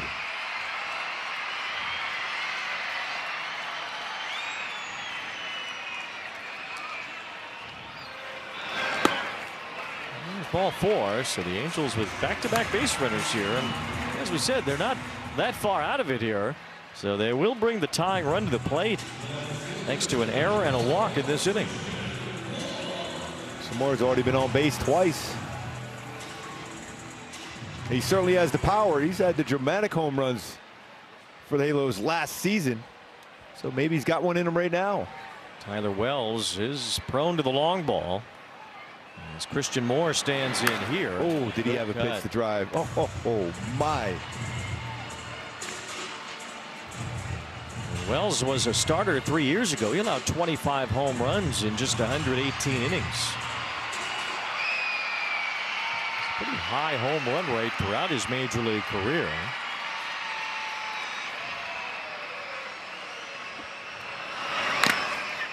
He's ahead of Moore though, 0-2. Talked about the height of some of these Oriole pitchers. Wells is the biggest of them, 6'8", 270 pounds. And that's 68 on his jersey to signify the 6 feet 8 inches of Tyler Wells. Basayo took another one off the mask. Ooh, 2 in an inning. Angels down 5-2.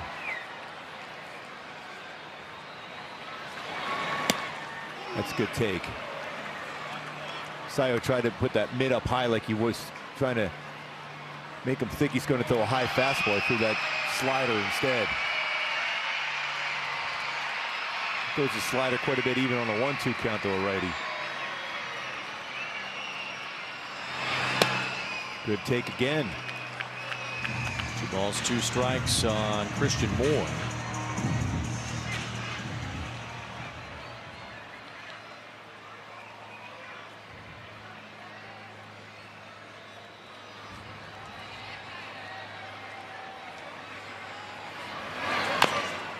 Stays alive. So Moore working good at bat here as he represents the tying run in the 5th inning.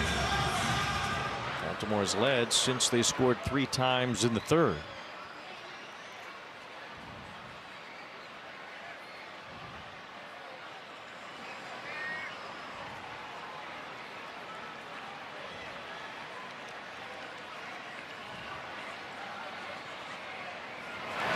Swing and a miss. It's a high changeup. Wells gets the strikeout to end the inning.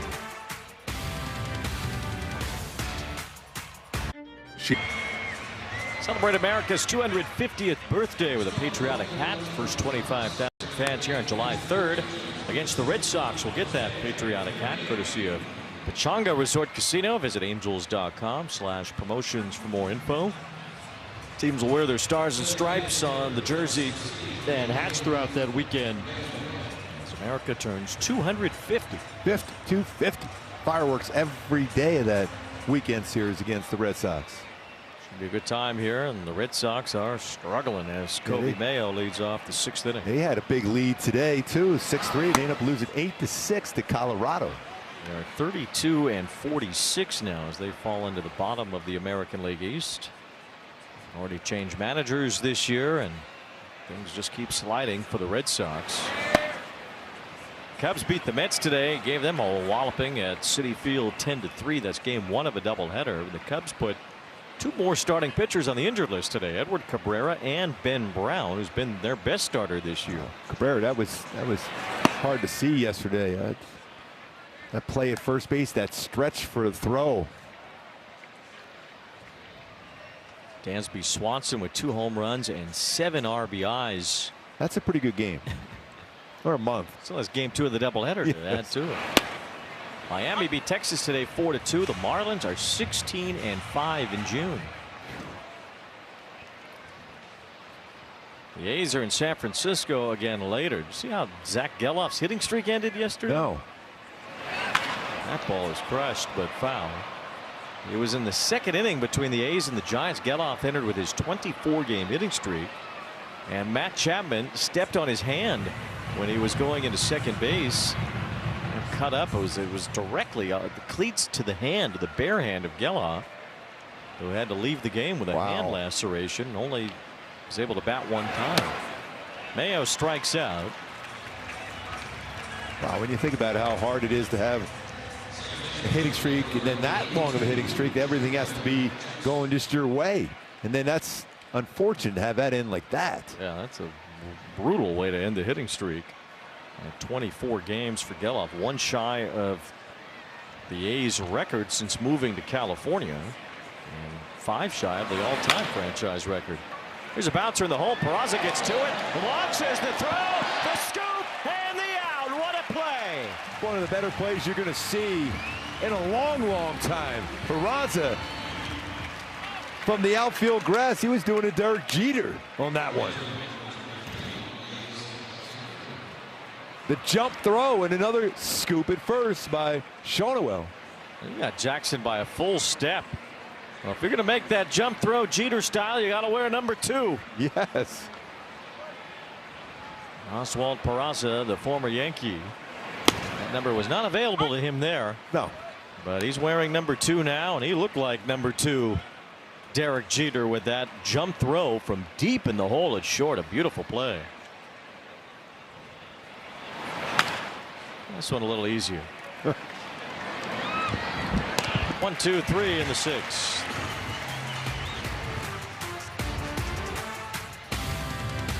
If you're seeing this ad, then it must mean 2 things. And 3 games in Seattle with that 1 off day in the middle of the series because of the World Cup game at the Seahawks Stadium. The Red Sox are here next weekend for a 3-game set. First Angels-Red Sox meeting of the year. They'll play each other at Fenway in September.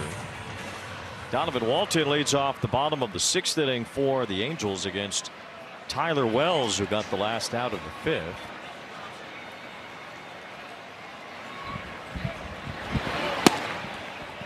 Walton out in front of that cutter. No balls and a strike. Wells made 20 starts for the Orioles in their division winning year of 2023.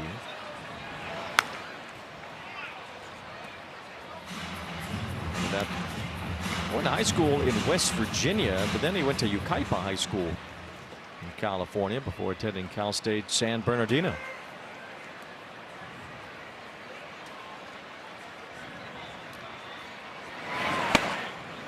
He struck out back-to-back hitters. Elevating pitches. Got away with that changeup to Christian Moore. Upper part of zone, that cutter. So he left the country roads for West Virginia for California, huh? He certainly did.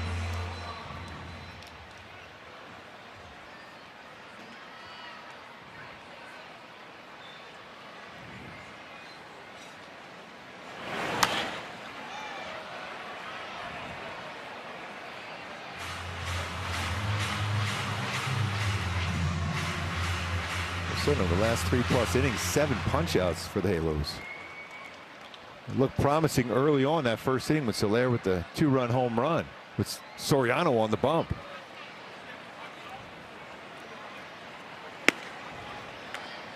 No balls, 2 strikes. Wells missing a lot of bats here. Entering the game out of the bullpen.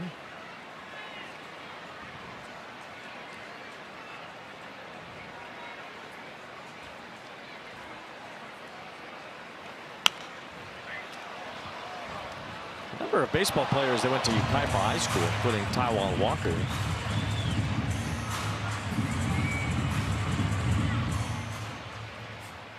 Susan Anton went to Ukaipa High School. Wow.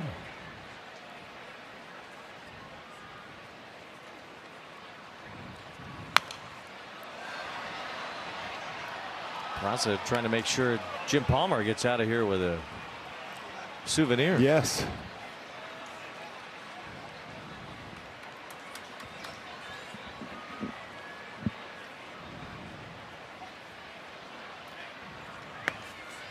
Another strikeout. That's 3 in a row for Wells. First 2 set down in this inning. Another cutter.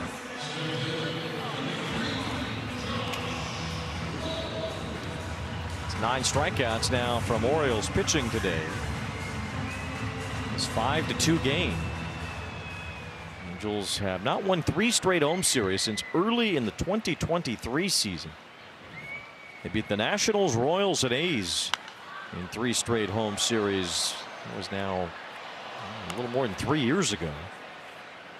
We had a chance, you know, you've had some chances to come back in this game. You had Christian Moore up there, had a couple good hacks before striking out on an elevated changeup with the tying run at the plate. So you got some traffic. There's a ground ball and a diving attempt by Jackson, knocked off his glove into the outfield. So Josh Lowe has the first Angels hit since the first inning.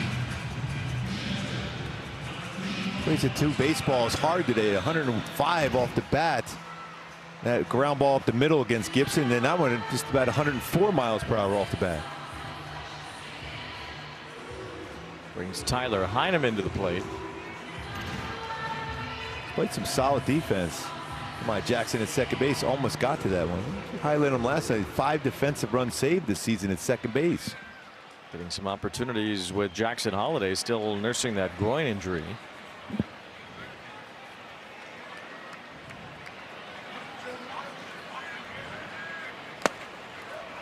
Heineman out in front, no balls and 1 strike. A lot of strikes so far from Wells on 23 pitches. He's thrown 17 strikes.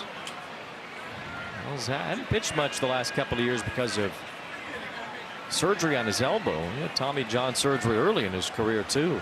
He's had a couple of elbow surgeries.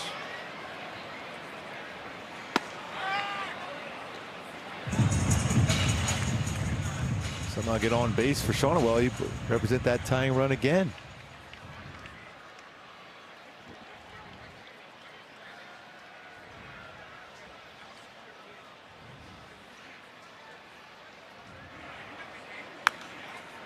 Angel bats have just looked lethargic since that good start to this one.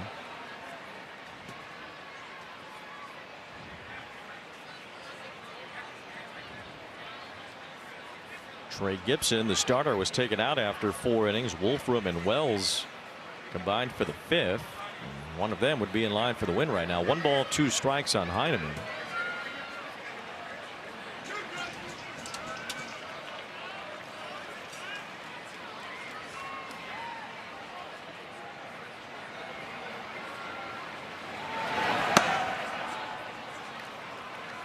Trying to elevate that cutter.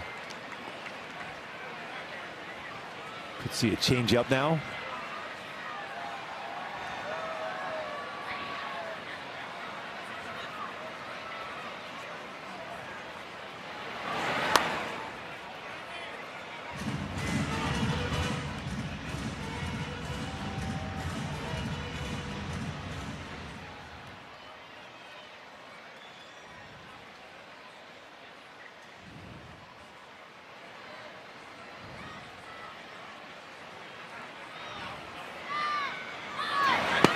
Swing and a miss, strike 3. So Wells has now fanned 4 in just an inning and a third.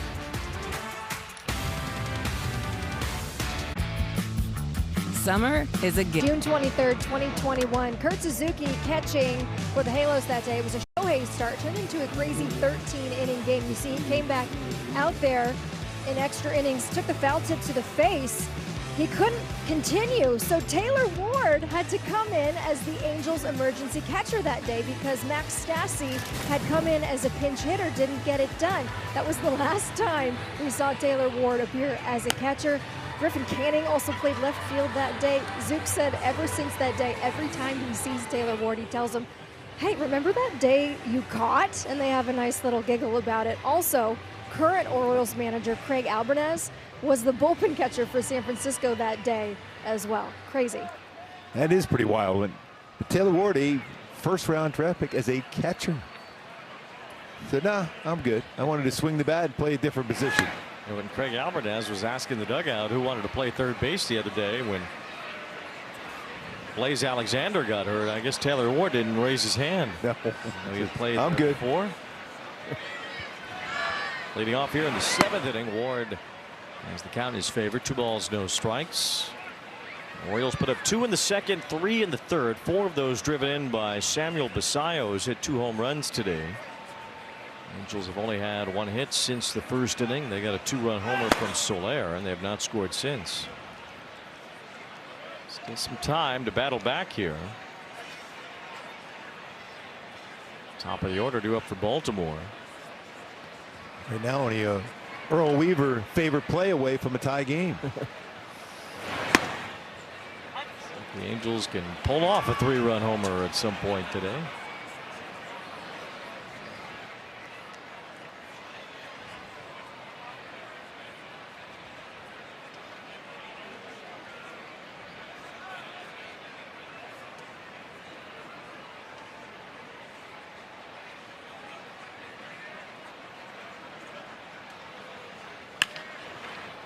Bounce to third base as Guzman handles that for the first out.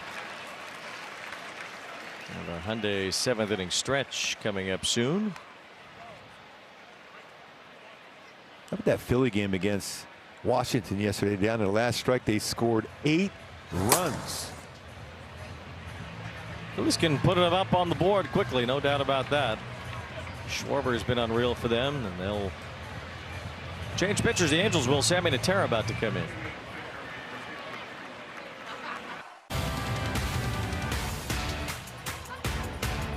Angels baseball on ABTV is presented by Pechanga Resort Casino.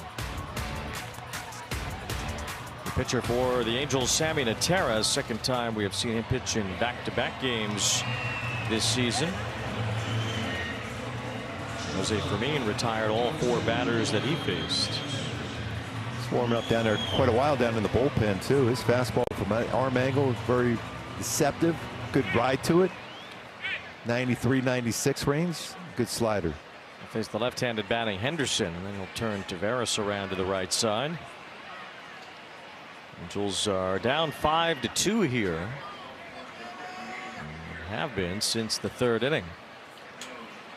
See some of the better Orioles relievers really for the first time in this series. Kyle Bradish went 8 innings on Monday. So there wasn't much need for the bullpen. Yesterday, Baltimore was only able to use 1 reliever as well. Albert Suarez ate up 3 innings with the team well behind. So we've not really seen much of the Orioles bullpen in this series. We'll see a little bit more of it throughout the day today. I already have seen a few of them. With Wolfram and Wells on the mound, and now Yennier Cano is getting loose in the bullpen for the Orioles. You have the sinker, the ground ball machine that he is. Baltimore's bullpen ERA on the road this year is over 5. But they have not allowed a run yet today. 1 ball, 2 strikes on Henderson.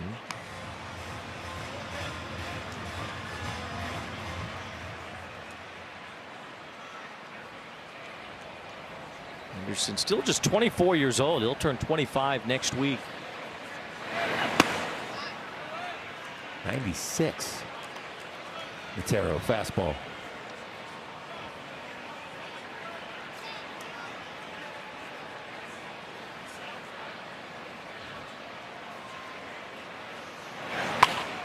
Ball hit to right, hit pretty well toward the line. Hangs up though, gives Meckler a chance, and he runs it down. Good range over there. Not a lot of experience over there in right field, but a good route to that baseball. Nice play by Meckler.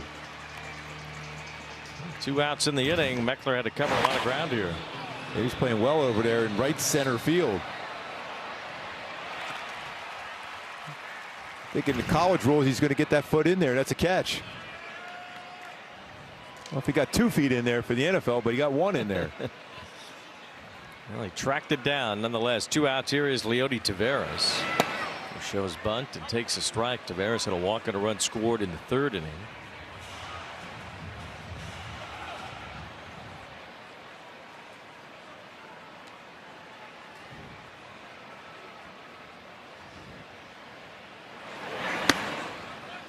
Eckler had to cover almost 100 feet to go get that one.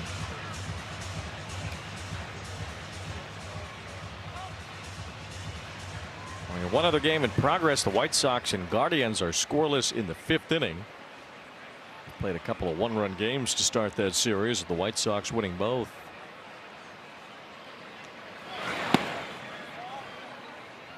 Sox have a 1-game lead now over Cleveland in the AL Central. A refurbished White Sox club in a very winnable division.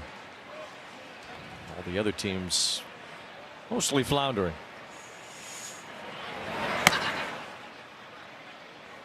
2 balls, 2 strikes. Tigers have played better lately, but they're still 11 games under 500. Minnesota 500, but they've had a tough time with the Dodgers at home. Shohei on the mound today. Swing and a miss. Natera blows the fastball by Taveras. It's up a 1-2-3, top of the 7th, and we will now head to our Hyundai 7th inning stretch, where we take you to New York for game 1 of a doubleheader between the Cubs and the Mets. Dansby Swanson tying his career high with a 7 RBI game. First visiting player in the history of Citi Field to drive in 7 in a game, a 3-run homer and a grand slam, as the Cubs were all over the Mets today, 10-3 in New York. And alongside Mark Gubicza, I'm Wayne Randazzo, and the Angels trying to fight back here from an early deficit. Had one chance there with Christian Moore to play, just trying to get a couple base runners here, and he mentioned how the bullpen for Baltimore is struggle on the road and top of the order coming up, so hopefully something magical will happen here to be able to pull this one off there and to win a series against Baltimore and to win a series here at home. The Angels haven't won a series against the Orioles in 5 years. They'll need a late inning comeback here today to pull it off at Angel Stadium. This has been our Hyundai 7th inning stretch.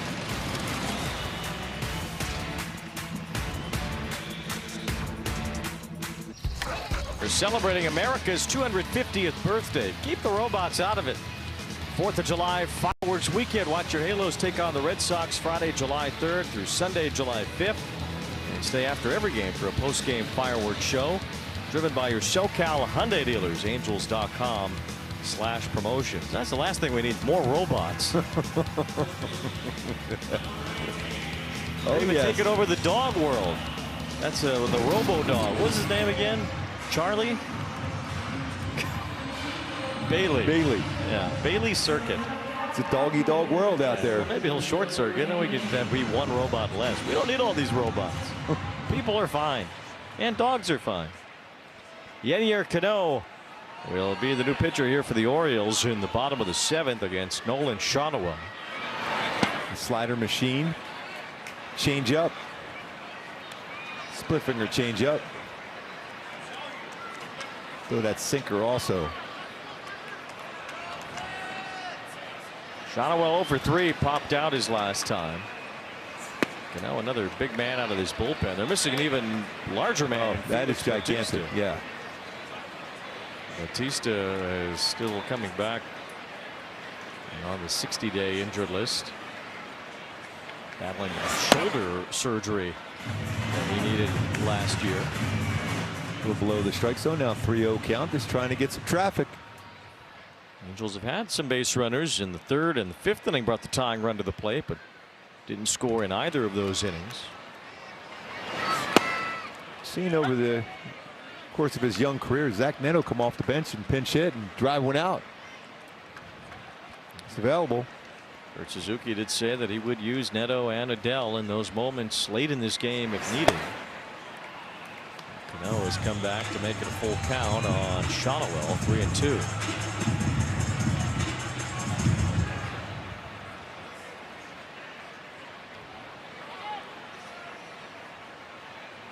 Charm City is what they call Baltimore. Charm City. I don't know where the Emerald City is. Somewhere. Kansas. Wizard of Oz.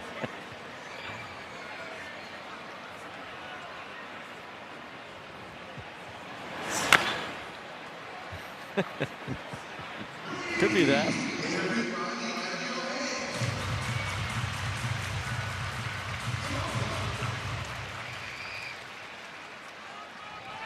Seattle, they call the Emerald City. We'll be there next week. We'll be there next week, yes. 3-2 on Shonowell. Oh, that's I challenge that. He's going to be challenge. He's going to win this one. Powered by Los T-Mobile. Angeles is challenging. This would be a strikeout flipping overturn, and it is ball 4, just barely. Shonowell wins a challenge at a very opportune time. Turns into a leadoff walk. It's a big challenge right there, too, to get that leadoff man on here.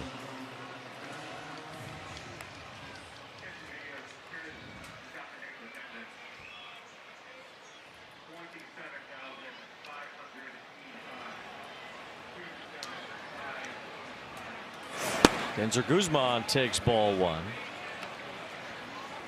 Yenier Cano this year has largely been pretty good and around the plate. Only his 6th walk issued this season. Has that heavy sinker ball. He's only allowed 1 home run. Let's see if the Angels can get to him here. He falls behind again. 2 balls and no strikes. He fell behind Shonowell 3-0. I think the mindset against him, and always has been, if it starts at the knees, you let it go, because it's got some serious sink, whether it's a sinker or a splitter. Cano kind of burst onto the scene 3 years ago when he had a breakout season for the Orioles. He was pretty good in 24 as well, but he struggled last year. His ERA jumped over 5. Been able to largely find his way again this season. He's yet to allow an earned run so far in the month of June. So you're saying he's due? He might be. He's behind 3-0 now on back-to-back hitters. If Guzman could reach, that would really open the door for the Angels to fight back here in the bottom of the 7th. Definitely a take on this one.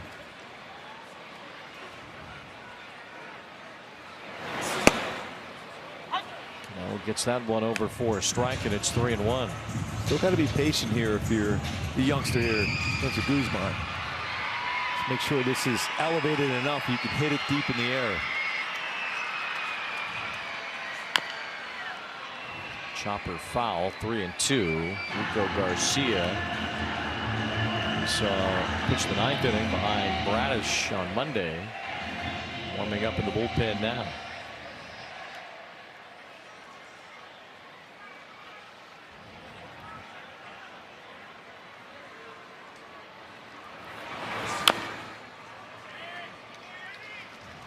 It's a heavy sinker. So tough to hit a baseball in the air against him. All sinkers in this at bat. 3-2 the count.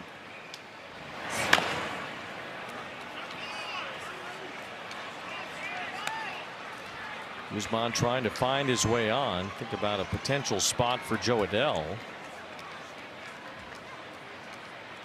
Could be when Christian Moore due up after Soler in this inning. Guzman swung and missed. That ball popped out of the mitt of Basayo. So Shonowell goes to second, but it is an out. Yeah, well off the inside corner. Had some run to it.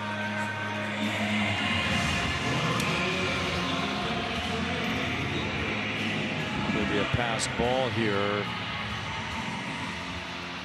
And also a strikeout. 1 out. The batter will be Meckler, who's been on base 3 different times today. Singled and scored in the first. Reached on an error his last time.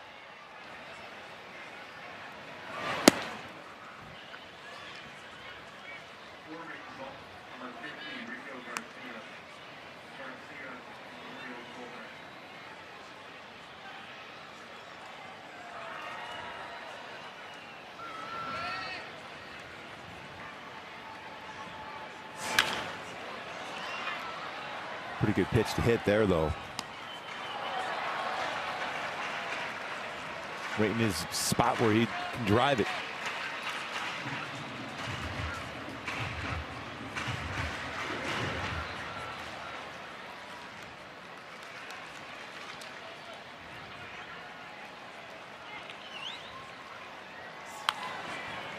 Another one hard to the plate. That sinker flattened out.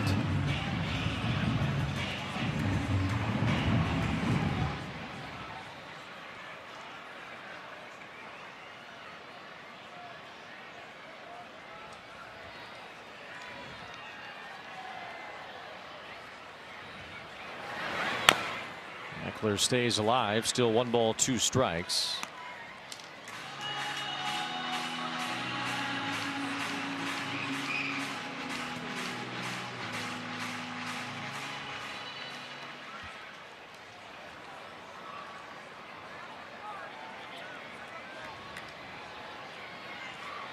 Angels with only 1 hit since the first inning and a 2-0 lead then. They have not been able to make much contact today. That is the 12th strikeout from the Orioles pitching staff in this game. 2 outs in this inning. Soler's home run that got things started, and things were looking up for the Angels early. Yeah, nice job bringing those hands in on that baseball and lining it out. The short wall there, the old trout farm at one point. Samuel Basallo's 2 home runs changed things around into Baltimore's favor, and the Angels have been trying to play catch up since then, but they just have not gotten the offense going. We talk about so much contact made over this whole stretch. Not a lot of contact today. Guzman has struck out 3 times. Raza and Walton have struck out twice. Just a sea of swings and misses here against the Baltimore bullpen, especially. Between Wolfram, Wells, and now Cano, they have combined for 7 strikeouts in just 2 2/3 innings.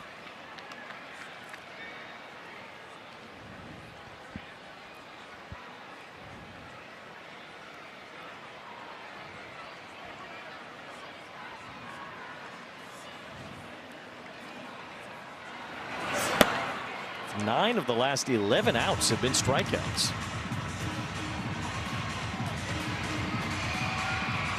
Three balls and a strike on Soler. You know, he's definitely been wild in this inning too. Another 3-1 count. He's been behind. He hasn't thrown a first pitch strike yet. Walked Shonowell, but came back to strike out Guzman and Meckler. And he walks Soler, so we'll see the tying run come to the plate. And if you're waiting for that chance to give Zach Neto or Joe Adell that big at bat, this seems like it would be it, but Christian Moore will bat for himself as Neto and Adell remain on the bench here.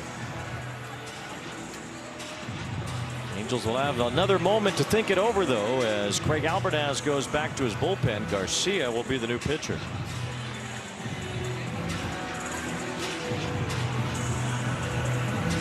She didn't know whether. For Family Sunday and Kids Run the Bases on select Sunday home games through August 30th. Visit the Ford Courtyard for fun activities and stay after it for Kids Run the Bases. For a full list of Family Sundays presented by Yakult Probiotic Drink, visit angels.com/promotions. Well, you've had a couple opportunities now. Tying run at the dish. The Halos. Warm afternoon. Baseball will carry. Garcia. 36th game. Been very, very good so far this season. 1.95 ERA. Fastball. Can touch 94, 95 though. A good cutter. Curveball, slider, changeup. Out of Hawaii Pacific University, born in Honolulu, Garcia will face Christian Moore here. So the Angels electing to have Moore take this at bat as the tying run. As he looks at ball 1 from Garcia, we saw Neto kind of moving around in the dugout looking to get ready, but he's not taking this at bat. We'll see if the Angels keep this inning alive to get him at bat later in the inning. Here's a fly ball to right, though, for Moore, and that won't happen. Moore off the end of his bat flies out, and that's it. The 7th inning comes to an end.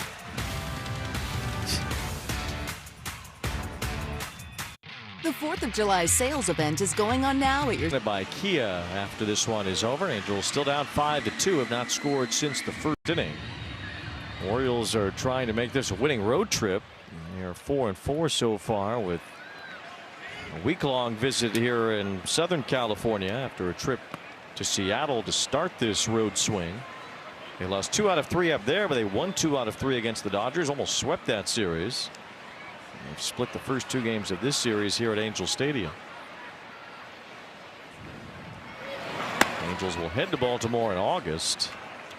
It'll be quite cool at that time of the year. Then Miami after that. Yeah, even cooler. No humidity whatsoever. No. 2 balls, no strikes on Alonso. Inside outs, 1 foul.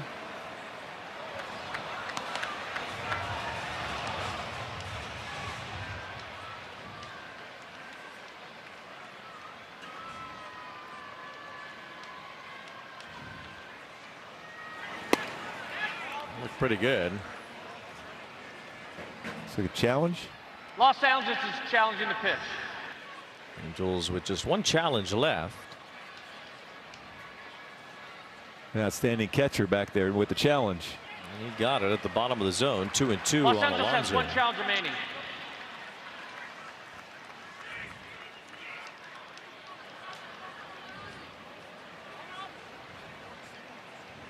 Alonso 2 runs scored today, singled in the 2nd inning and an RBI double in the 3rd.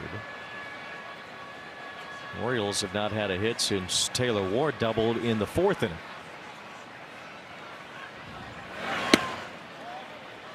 Now 3-2 the count on Alonso, with Basayo, who's been the big offensive star for Baltimore, on deck. Basayo with 2 home runs in the 2nd and 3rd innings. Driving in 4. Alonso hits it sharply, but Peraza able to catch up to it. 1 out. It's now 9 in a row retired by Angels pitchers. Basayo blasted one in the 2nd off Jose Soriano. At that point, the Halos had that lead, a 2-0 lead, but right away it goes away with that swing, and then another rocket. It was 112 miles an hour off the bat of the big catcher Basayo.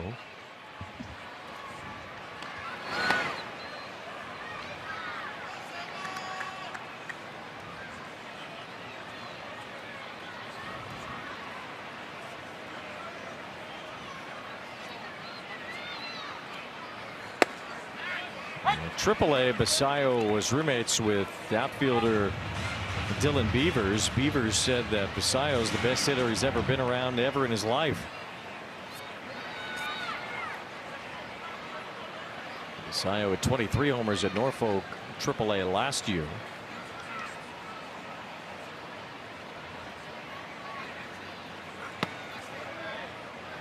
Two balls and 1 strike. Still zipping it in there for a amount of times we've seen Matero coming out of the bullpen. That was still 96.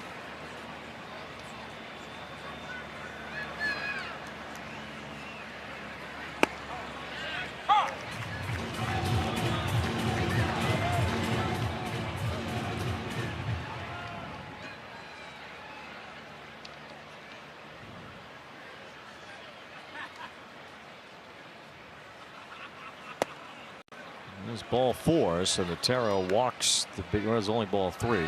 Basayo took a few steps toward first, but count is 3-2.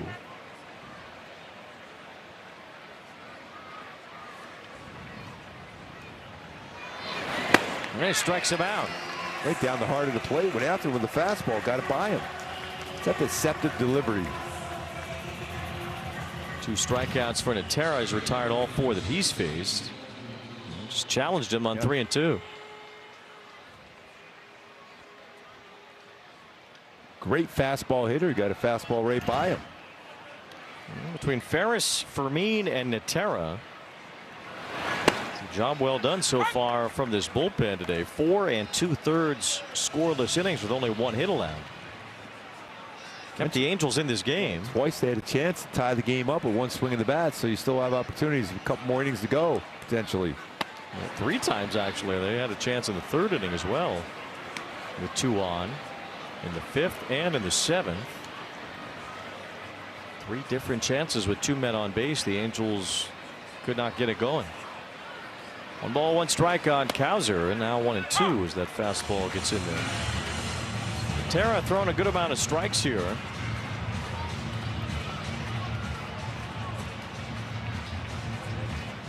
Looks really impressed.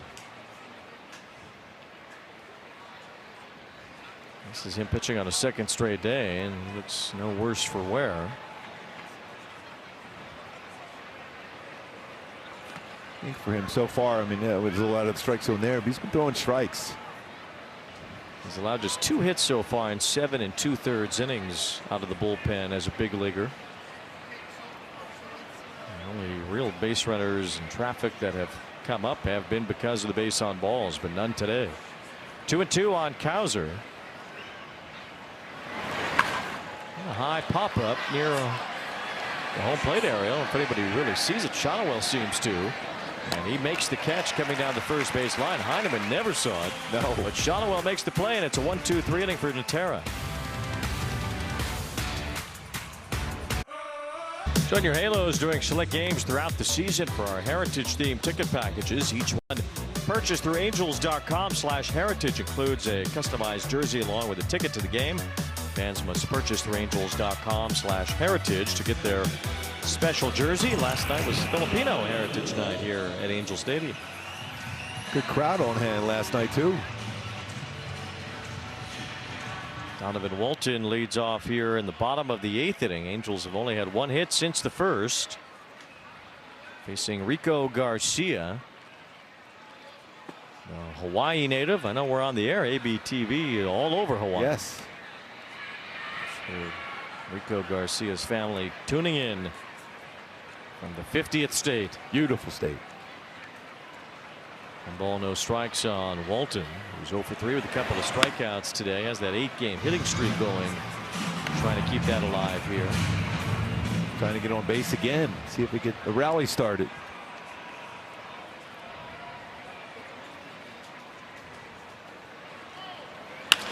Slap toward the left field line, and the hitting streak stays alive. Now at 9 in a row for Walton. A new career high as he has a double. Another double too. Now 7 on the season. That's a start. Such a good approach at the plate. How quick those hands are. That's a pretty good pitch too. Down and away. Just punched it to left field. The Angels have their leadoff man on here in the 8th inning. Trying to fight back down by 3. As we mentioned before, Neto and Adele still available on the bench. Oswald Peraza 0 for 3, 2 strikeouts. He's also reached on an error.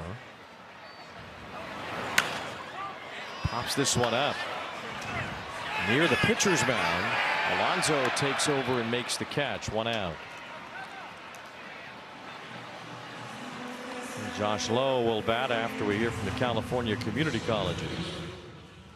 Start your future at a California Community College. Enroll today and apply for financial aid at icangotocollege.com. The Orioles closer is Ryan Helsley. Garcia does have 4 saves this year. Helsley missed some time. We'll likely see him if it's a safe situation today. I might see him anyway with Baltimore off tomorrow before they head back home. Oslo said 2 baseball is extremely hard today. They can base hit of any kind here. Looks like the veteran Andrew Kittredge getting ready now. 1 ball, 1 strike.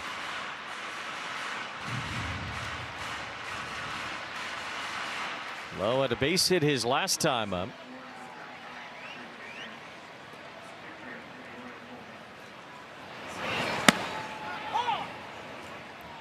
Back-to-back changeups, 1 off the plate, 1 on the inside part of the plate.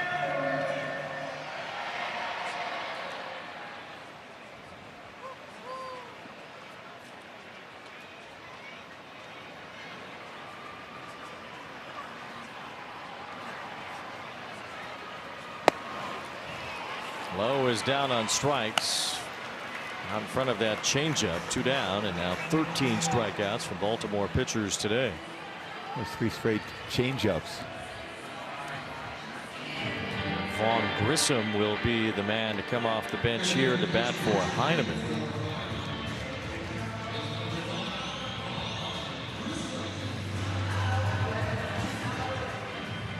Logan O'Hoppe on the bench as well, who's been swinging the bat well. Grissom who gets the call here to hit for Heineman, and O'Hoppe will have to catch the 9th inning.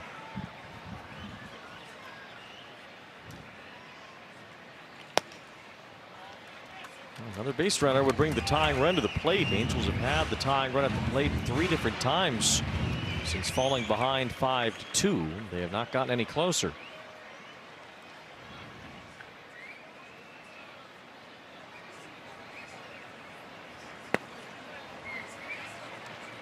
Gotta be patient here. Try to get on base.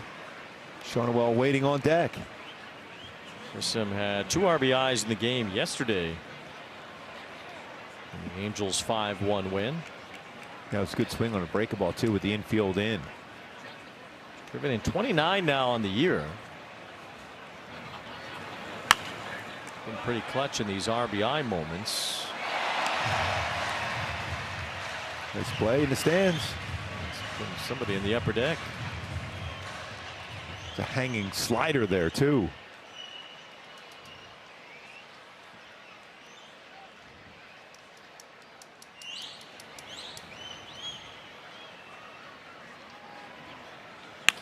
Line toward left, and Grissom comes through again with 2 outs and a man in scoring position. This time Walton heads home. Grissom with his 30th run batted in. Pinch hit RBI makes it 5-3. Now you get the tying run coming to the dish.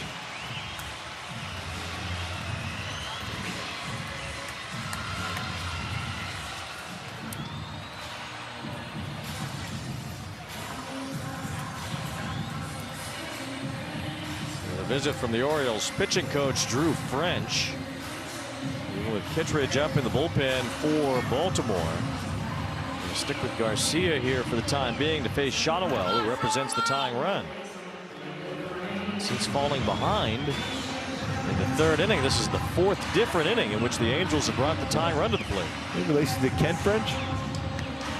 Might be. Yes.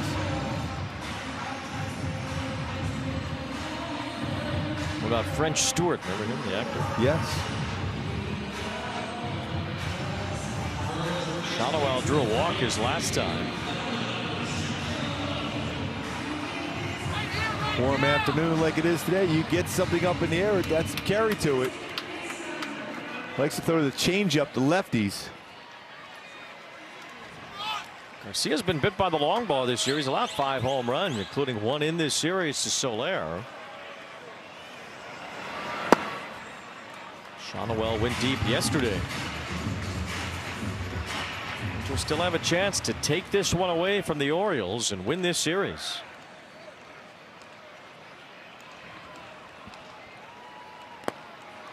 Two balls, no strikes. Throwing back-to-back changeups.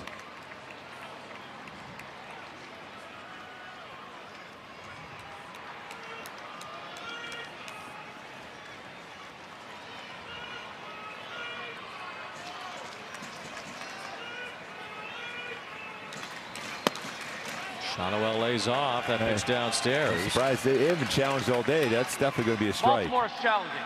All over the strike zone. At the bottom of the zone, James Hoy, the home plate umpire. Baltimore has 1 challenge remaining. Baltimore actually still has both of their challenges left. Our favorite. James Hoy delivers every day.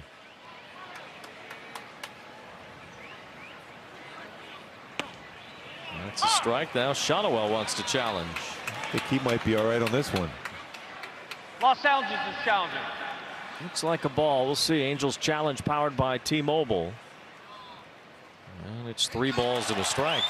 Los Angeles has 1 challenge remaining. So Nolan has won 2 challenges today. Remember the last time up on a 3-2 pitch was initially called a strike, and he got it overturned to ball 4. If he can, does good, and this is where his power is when he's ahead of the count like this. 3-1, and it's ball 4. So Shonwell waited to make sure. That was close at the top of the zone. And now Craig Albertaz will go back to his bullpen. Garcia can't get through the 8th inning. The Angels will have the go-ahead run at the plate. Well, Denzer Guzman due up, but again, you still have Zach Neto, your team leader in home runs, available. So we'll see as the Orioles go back to the pen.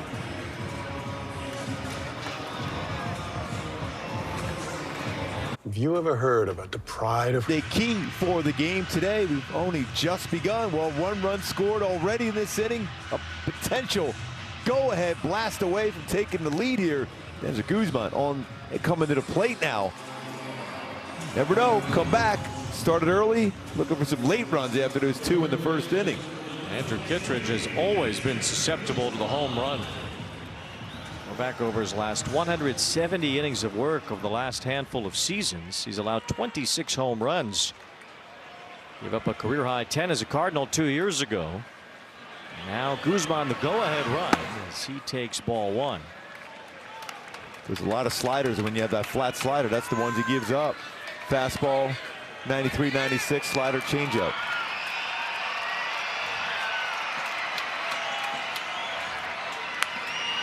This is the second straight inning in which the Angels have had men on base, and one of their young hitters taking the at-bat with both Joe Adell and Zach Neto available on the bench. Christian Moore flied out to end the 7th. Now Denzer Guzman trying to come through in the 8th against Kittredge. Kittredge ahead was 1 ball 2 strikes the count. Showed that fastball off the plate. Now he'll probably go back to a slider away. Angels were down 5-2. They've made it 5-3. They just had their largest comeback win of the season the other day in Sacramento on Sunday. Guzman had a big hand in that with a 3-run homer that tied the game. 2-2 the count. Well, to be able to get at least a 3-2 count, so you have the base runners going, so a base hit in the outfield could tie it up at the very least. Grissom at second base and Shonowell the tying run at first. Guzman trying to lay off. He did. Ball. Wow. 3. That's fortunate break, it looked like. See if he held up or not. Oh, he did hold up. That's pretty strong, kid. Now they are going to be on the move here now. Full count. Angels trying to fight back here in the 8th. 3-2 the count on Guzman. And it's ball 4 to load the bases.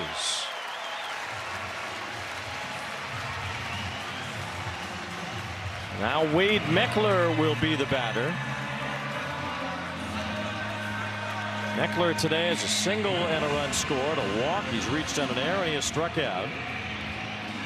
Heroes have picked up 7 walks in this game and none of them have scored yet.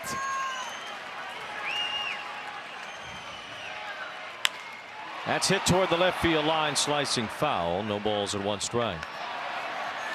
Meckler also has a grand slam to his credit this year. Hit that against the Rays at Tropicana Field. He will have to do whatever he does here with a new bat.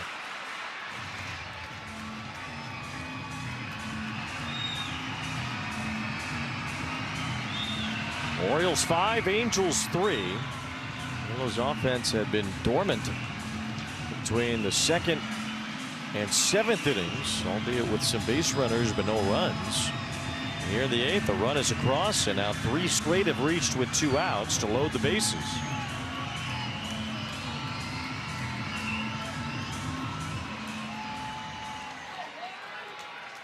Taylor Ward pretty shallow in left field in case a ball comes his way. Regular depth for the other Orioles outfielders in center and right.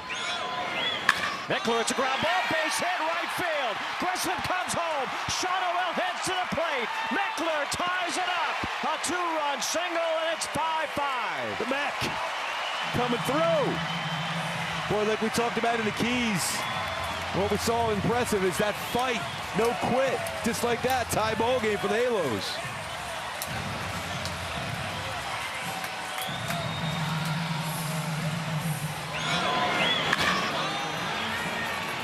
Impressive. Solid swing by Meckler. Picking up a couple more RBIs, giving him now 15. 3 runs with 2 outs here in the 8th inning. Now Soler on a big cut. We've only just begun, Wayne. Let's go. It's a brand new game now. Yes. Talked about it earlier. With 2 outs, the Orioles have been one of the worst pitching staffs in baseball. The Angels have been one of the best offenses in baseball. Soler behind here 0-2. Soler's walked twice and homered today. With this game now even, the 9th inning approaching, Sam Bachman is up in the Angels bullpen. Wave and a miss. Soler expands the zone and ends the inning, but 8 men come to the plate and 3 scores. The Angels fight back to tie the game.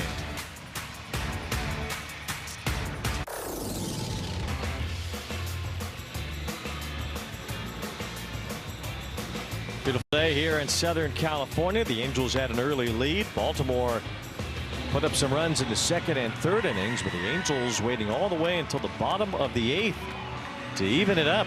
3 runs with 2 outs. Wade Meckler had the game tying hit, and now Sam Bachman will try to keep it tied. Yeah, this works some counts, got some walks, got some traffic. You get that big clutch hit by Meckler. Vaughn Grissom stays in the game to play 3rd base. Hoppy goes in to catch. He'll go into Guzman's spot in the order, which was the number 2 hole. Here's Jackson Holliday appearing for the first time in this series as he takes ball 1 from Bachman. Holliday batting for Mayo.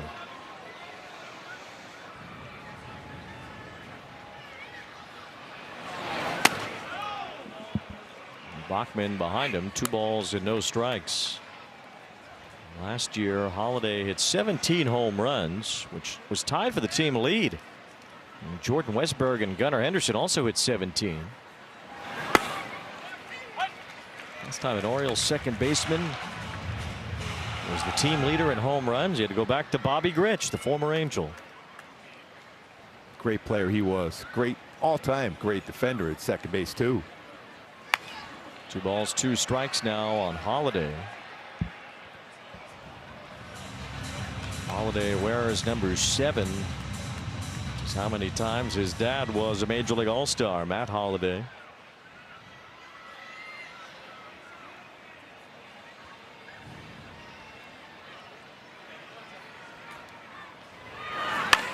Check swing, bouncer foul into the Angel dugout. Talk about an emergency swing on that one.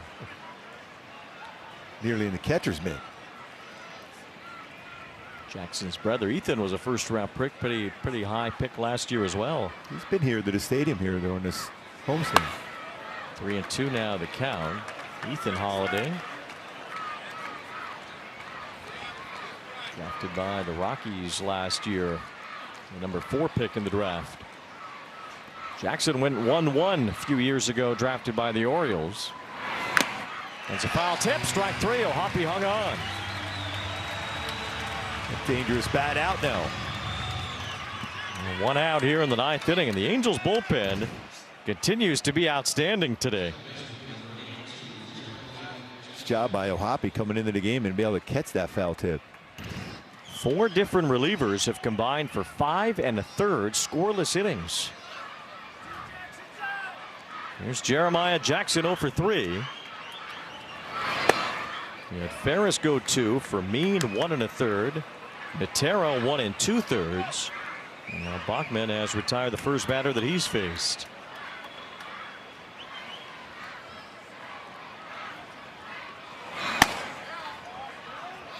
Two 2-0 the count on Jackson. In the bottom of the 9th, the hitters due up for the Angels are Moore, Walton, and Peraza. Josh Lowe due up 4th. You still have Adele and Neto on the bench.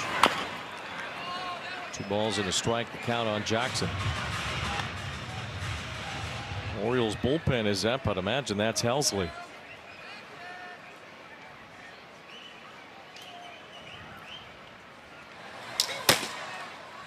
Sounds like him.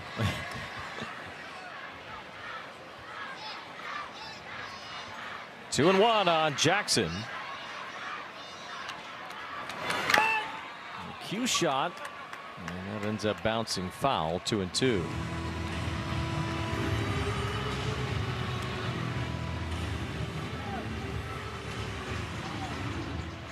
Bachman, we've seen him now appear in the 9th inning a handful of times here lately. Let's be able to get these last 2 batters and not have to worry about that top of the order. Walk it off in the bottom of the 9th. Angels trying to overcome a 3-run deficit for the second time in the last few days. Something they hadn't done all season until Sunday. Touching 100 on that one.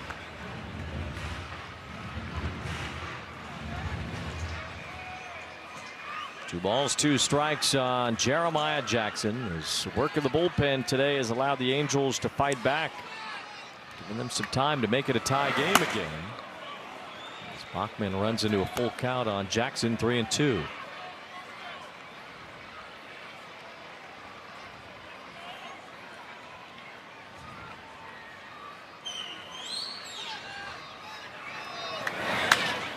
Fly ball right center, playable for Josh Lowe.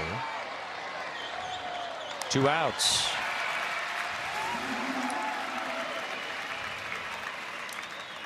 Angels relievers have now set down 13 in a row.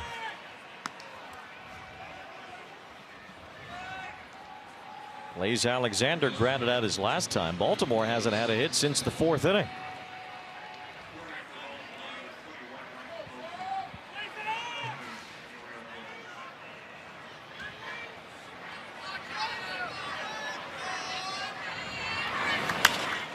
Fly ball right center field. Lowe goes back out near the wall. He makes the catch up against the fence.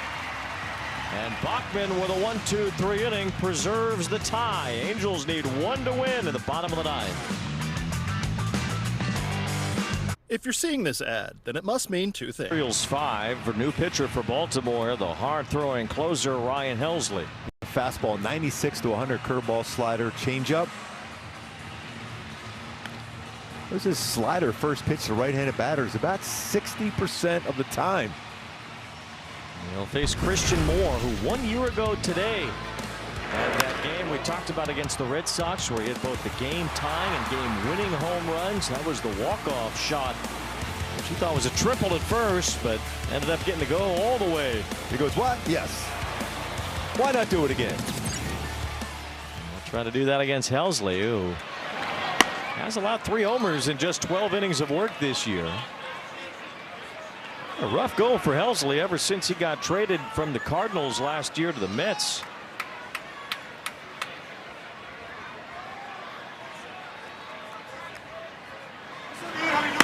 Swing and a miss on a high fastball. 1 ball, 1 strike. It's going to be tough to catch up to that one up there.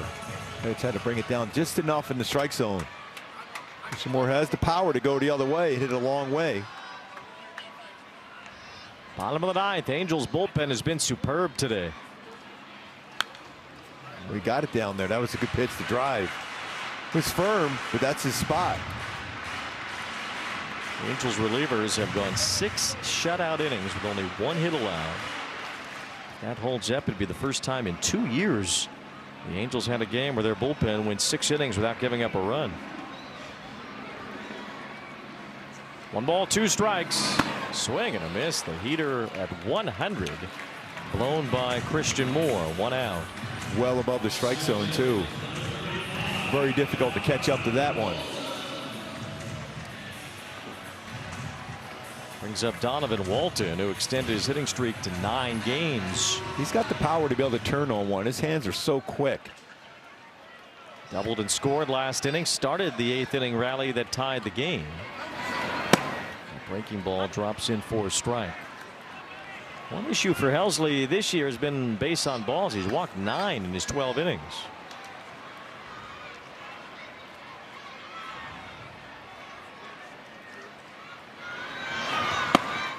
Walton out in front, and it's 0-2. Helsley, a 2-time All-Star in St. Louis. He had 49 saves 2 years ago to lead the National League. Led the majors that year. I don't know what's happened to him since he left St. Louis, but he has not been quite the same, although he's looking sharp here so far.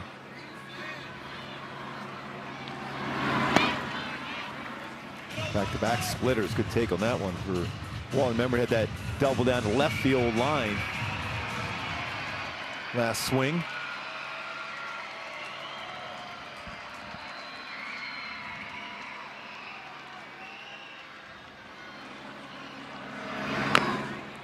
Able to get his bat on that and stay alive.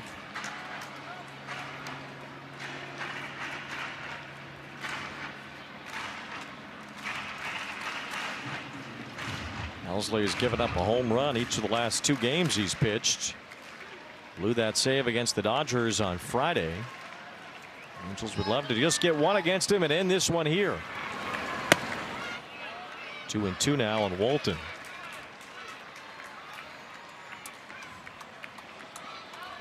He tries to ride that fastball above the strike zone here. See if he can bring it down. His hands are quick.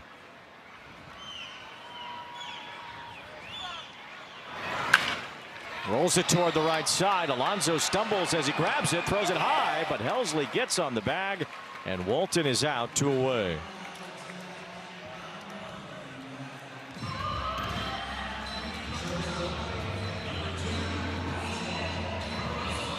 Hit it pretty hard. Alonso able to get to it, but a high throw. Helsley able to get his foot back down on the bag. Now Peraza will bat for himself here. Well, Kurt Suzuki said before the game if there was an opportunity to win it with Zach Neto, he would take that opportunity. And finally, Zach Neto has come out of the dugout. And now with 2 outs, it takes a base runner to get him up there. Josh Lowe's spot in the lineup is due next. Peraza is playing shortstop today in place of Neto. Neto's almost in the batting circle. No balls, 2 strikes on Peraza. Neto, the team leader in home runs, tied with Trout. Been some opportunities where it have made sense to go to Neto before. Looks like this would be the chance if Peraza can reach.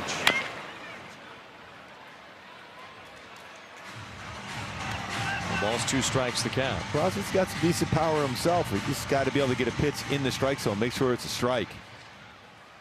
Peraza today 0 for 4. Reached on an error earlier in the game. Baltimore's made a couple of errors, but the Angels could not score out of either of them.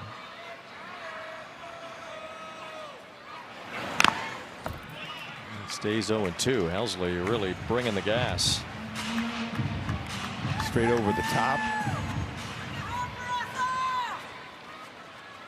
Silseth up in the bullpen. This game heads to the 10th inning. Bachman worked a 1-2-3 ninth. Looks like Silseth would be the answer for the 10th inning. And they have good speed at second base too to start the inning. If it gets to that spot. Number 9 batter Alexander would head to second and then top of the order due up.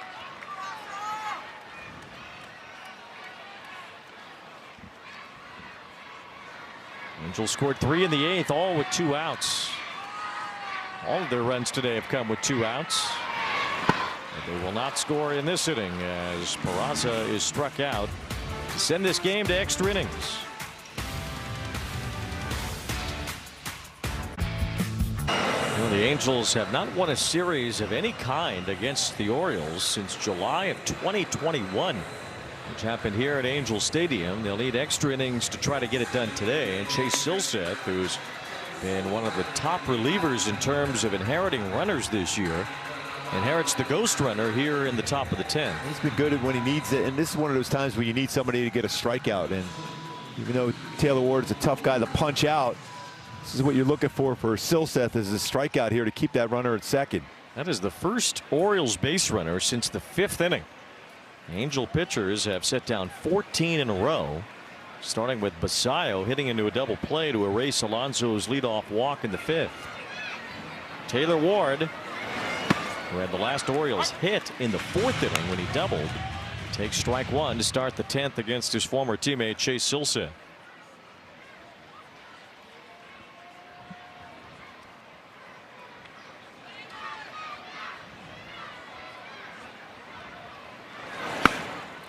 This is the 11th extra inning game for the Angels this year. They are 3-7 in the other 10, although all 3 wins have come here at home. Limiting the top of the 10th damage is the first step toward an extra inning win at home. 1 ball, 1 strike on Ward. A fly ball to right, shallow, coming in for it. Meckler, long run as he won't get there. It's a base hit. Ward bloops one in. Alexander takes third, and now runners on the corners for Baltimore. And now you have to go after Gunnar Henderson. If you get Ward out, you might think about walking him.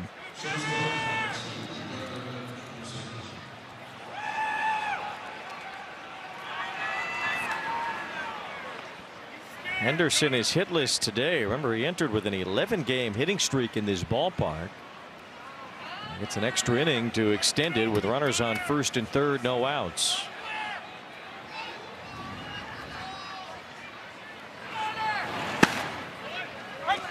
Strike one to Henderson. Taveras follows him, then Alonso. I just feel if you can somehow limit, just to one run possibly, you still feel good about being the home team with that runner starting at second, no outs. Tapper near the plate. Tough play here. Flip to the plate. They got him. He's out. What an incredible play by Silseth. They'll probably check it, but I'll tell you what, that's something they work on, that flip, a lot with their PFP workout. What a play. Orioles have asked to challenge. Baltimore is challenging the out call at the plate. They looked out. That's an incredible play. The tag is immediate as soon as Ohapi caught the ball. I think you got to try it anyhow if you're Baltimore, but you can't make a better play than that for Silseth. Good view right here. Oh, he's definitely out. He's definitely out. Tag on there before the hand. Well, that's a dangerous play on the hand too. What a play. Wow.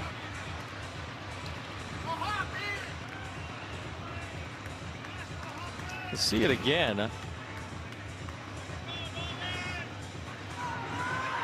After review, the call in the field's confirmed the runner's out. What a play. Baltimore That's an will lose their incredible challenge. play by Silseth and Ohapi. Silseth on that swinging bunt from Henderson. Is that going to bother you? It's just like playing golf. He's our guy. James Hoy bursting through the door and taking all the food out of our fridge. Here's Leody Taveras with runners on first and second, one out. Ball one.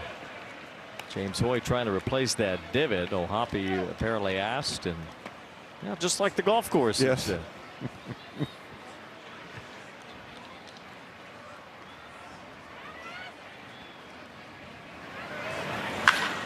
High pop-up. Christian Moore sizing it up in left field. Makes the catch, 2 outs.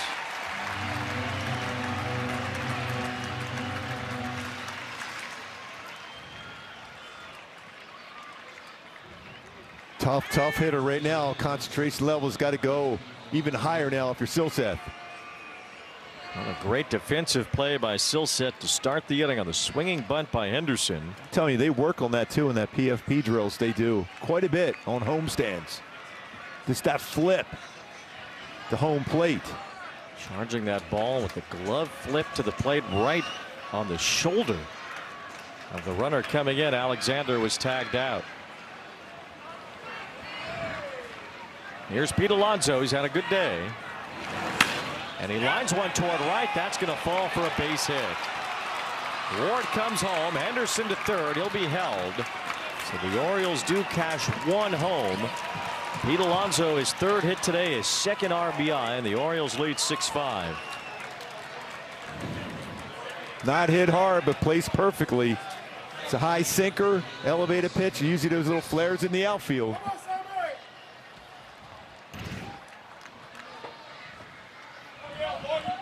He's an RBI machine.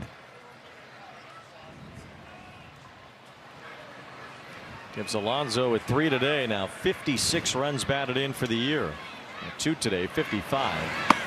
Basayo has driven in 4, and he's the batter now.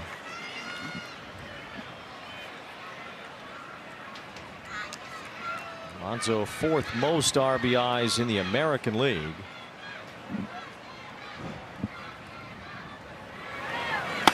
Check swing, looking like a strike, and it is 1-1. The guy you need to get. Yes, absolutely. Henderson at third. That would be Peraza with great speed will be at second to start the inning. 1 ball, 1 strike. Swing and a miss. Got the fastball by him. Angels will have Lowe, Grissom, and Shonowell due up. Figure we'll see at least 1 pinch hitter, if not 2. 1 ball, 2 strikes. The count of Basayo. Got him with the fastball. Silseth holds the damage to just 1 as the ghost runner ends up coming around. 6-5 Baltimore. We go to the bottom of the 10th. Well, we've been waiting to see the moment for Kurt Suzuki to bring out the man who leads this team in home runs. Zach Neto has hit 17 this season. And he will face Keegan Aiken, the left-hander on the mound for Baltimore. It turns into just a 1-inning assignment for Ryan Helsley, as Aiken, who was allowed 16 runs in just 22 innings, will try to hold down the Angels with the tying run at second base. As Oswald Peraza is the automatic runner, we take you back to Zach Neto walking off the A's here at Angel Stadium. Back on May 18th, Captain Chaos, those clutch home runs. Neto just hit one the other day as well against the A's. He'll have a chance to do some big-time damage against Aiken and the Orioles here in the bottom of the 10th inning. Peraza, the runner at second base.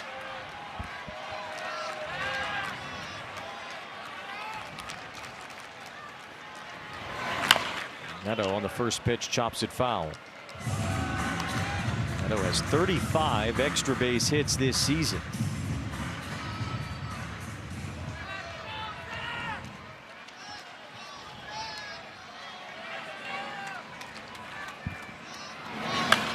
Not a good cut, but now it's quickly 0-2. Yeah, he had a good fastball to hit on that one. Neto does have a pinch hit home run in his career. Time where you might see a changeup. Over 40% of the time he'll throw a changeup here. Baltimore got 1 across in the top of the 10th, starting with the automatic runner, although it's a different runner that scored, so it ends up being an earned run against Silseth.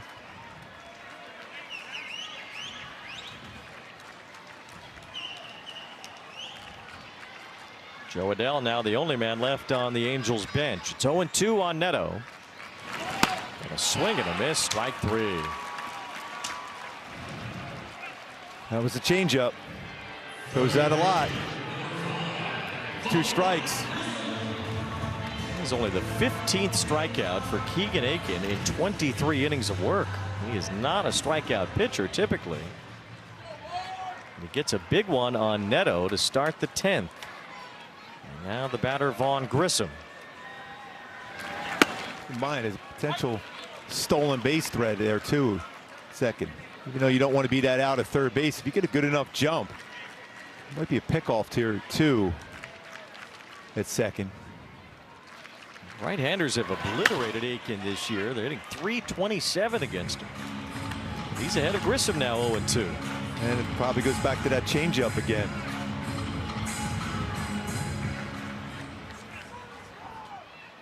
Barely seen the Orioles bullpen in this series until today. They've used just about everybody.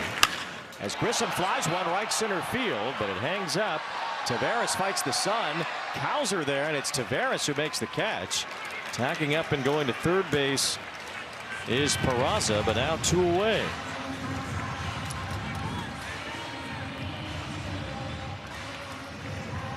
Aiken having a miserable time this year getting righties out. Has retired the first 2 in this inning with minimal movement on the bases. And now he'll get to go lefty-lefty against Shonowell.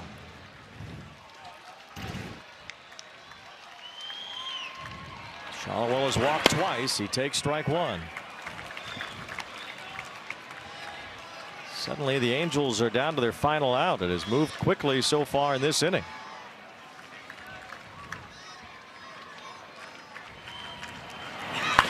Rolled over, ground ball. Aiken goes to cover first. Underhand flip. It is not in time. The ball kicks away. Shotwell heads for second. He's going to go all the way to third. The Angels catch a huge break as Peraza scores the tying run. Well, it is World Cup time. Wow. I don't think Messi himself could have kicked one out of the corner better than that. Oh, no chance. Wow. Slow roller.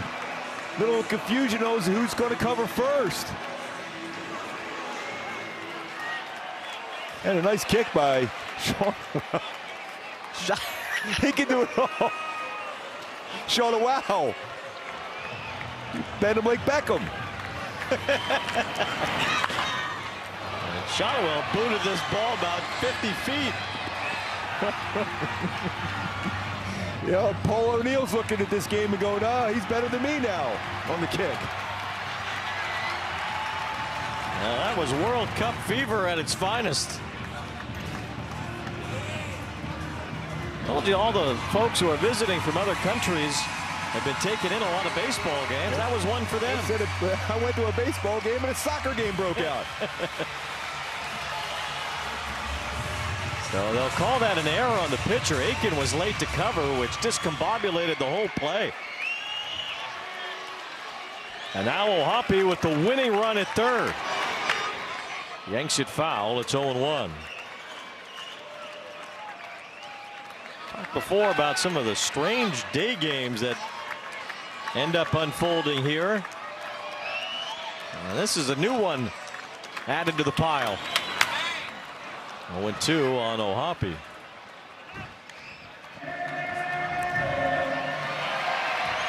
No RBI for Shotwell. The tying run scores on what ends up being a 3-base error.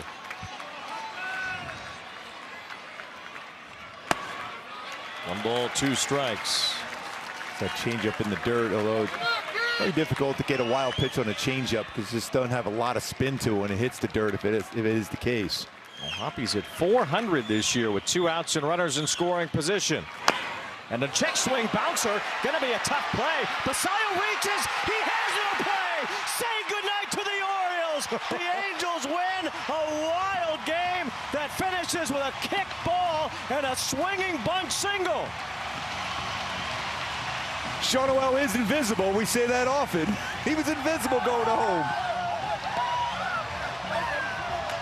Exit velocity, by the way, 18.9 miles per hour. You know what, Wayne? You can't make this up. Well, we said if we got to do soccer, we would just say, go! Yes. Oh, yes. Oh, Hoppy and Shotwell. The Angels win 7-6 in 10 innings. It's ruled a base hit for Ohapi. Shotwell scores the winning run, just running around Basayo. I'm telling you, he's invisible.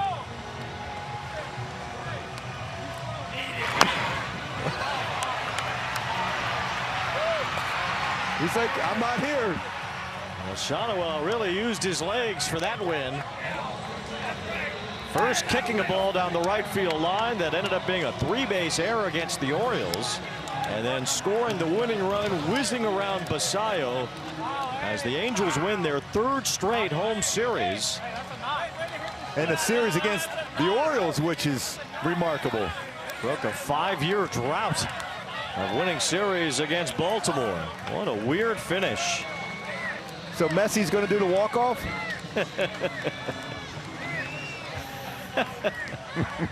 7-6 the final. As the Angels, by any means necessary, find a way to get the win. Logan Ohapi has the walk-off infield single. What a rocket that was for Ohapi. That was O-hammered. And now the Angels end up taking 2 out of 3 in this series. There's a little chip shot off the plate. Brings Shotwell for that final run. That was a corner kick. Well, Shotwell's really was when he approached first base, and that misplay by the Orioles turned into 3 bases. What an enormous swing of events that was. What it was. Look at me. Yes, you're Messi. Yeah, Shonowell doing his best Messi impersonation. Now he wants to add O'Hoppe to the post-game interview as well. So the two of them will talk to Erica Weston down on the field. Okay, Logan, I guess I'll start with you. Weird ending, crazy finish. Glad to get the win. How'd you guys see this one unfolding? I don't know. I had a good placement. I was just digging. We had wheels on third base too, so yeah, that's as baseball a play as it gets. Sure is. Nolan, the speed, rounding third. What did you think?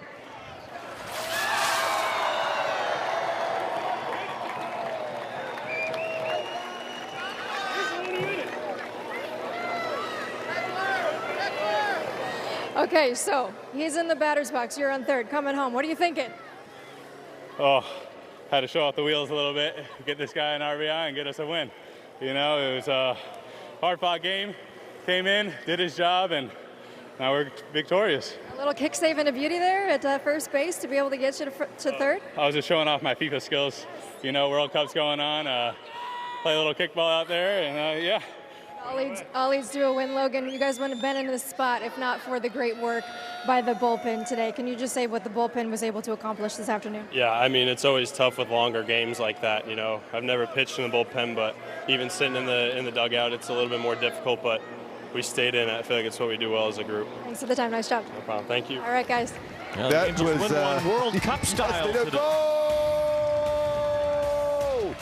7-6 in 10 innings. As the Angels beat the Orioles, the halo will shine brightly after a weird finish here at the Big A.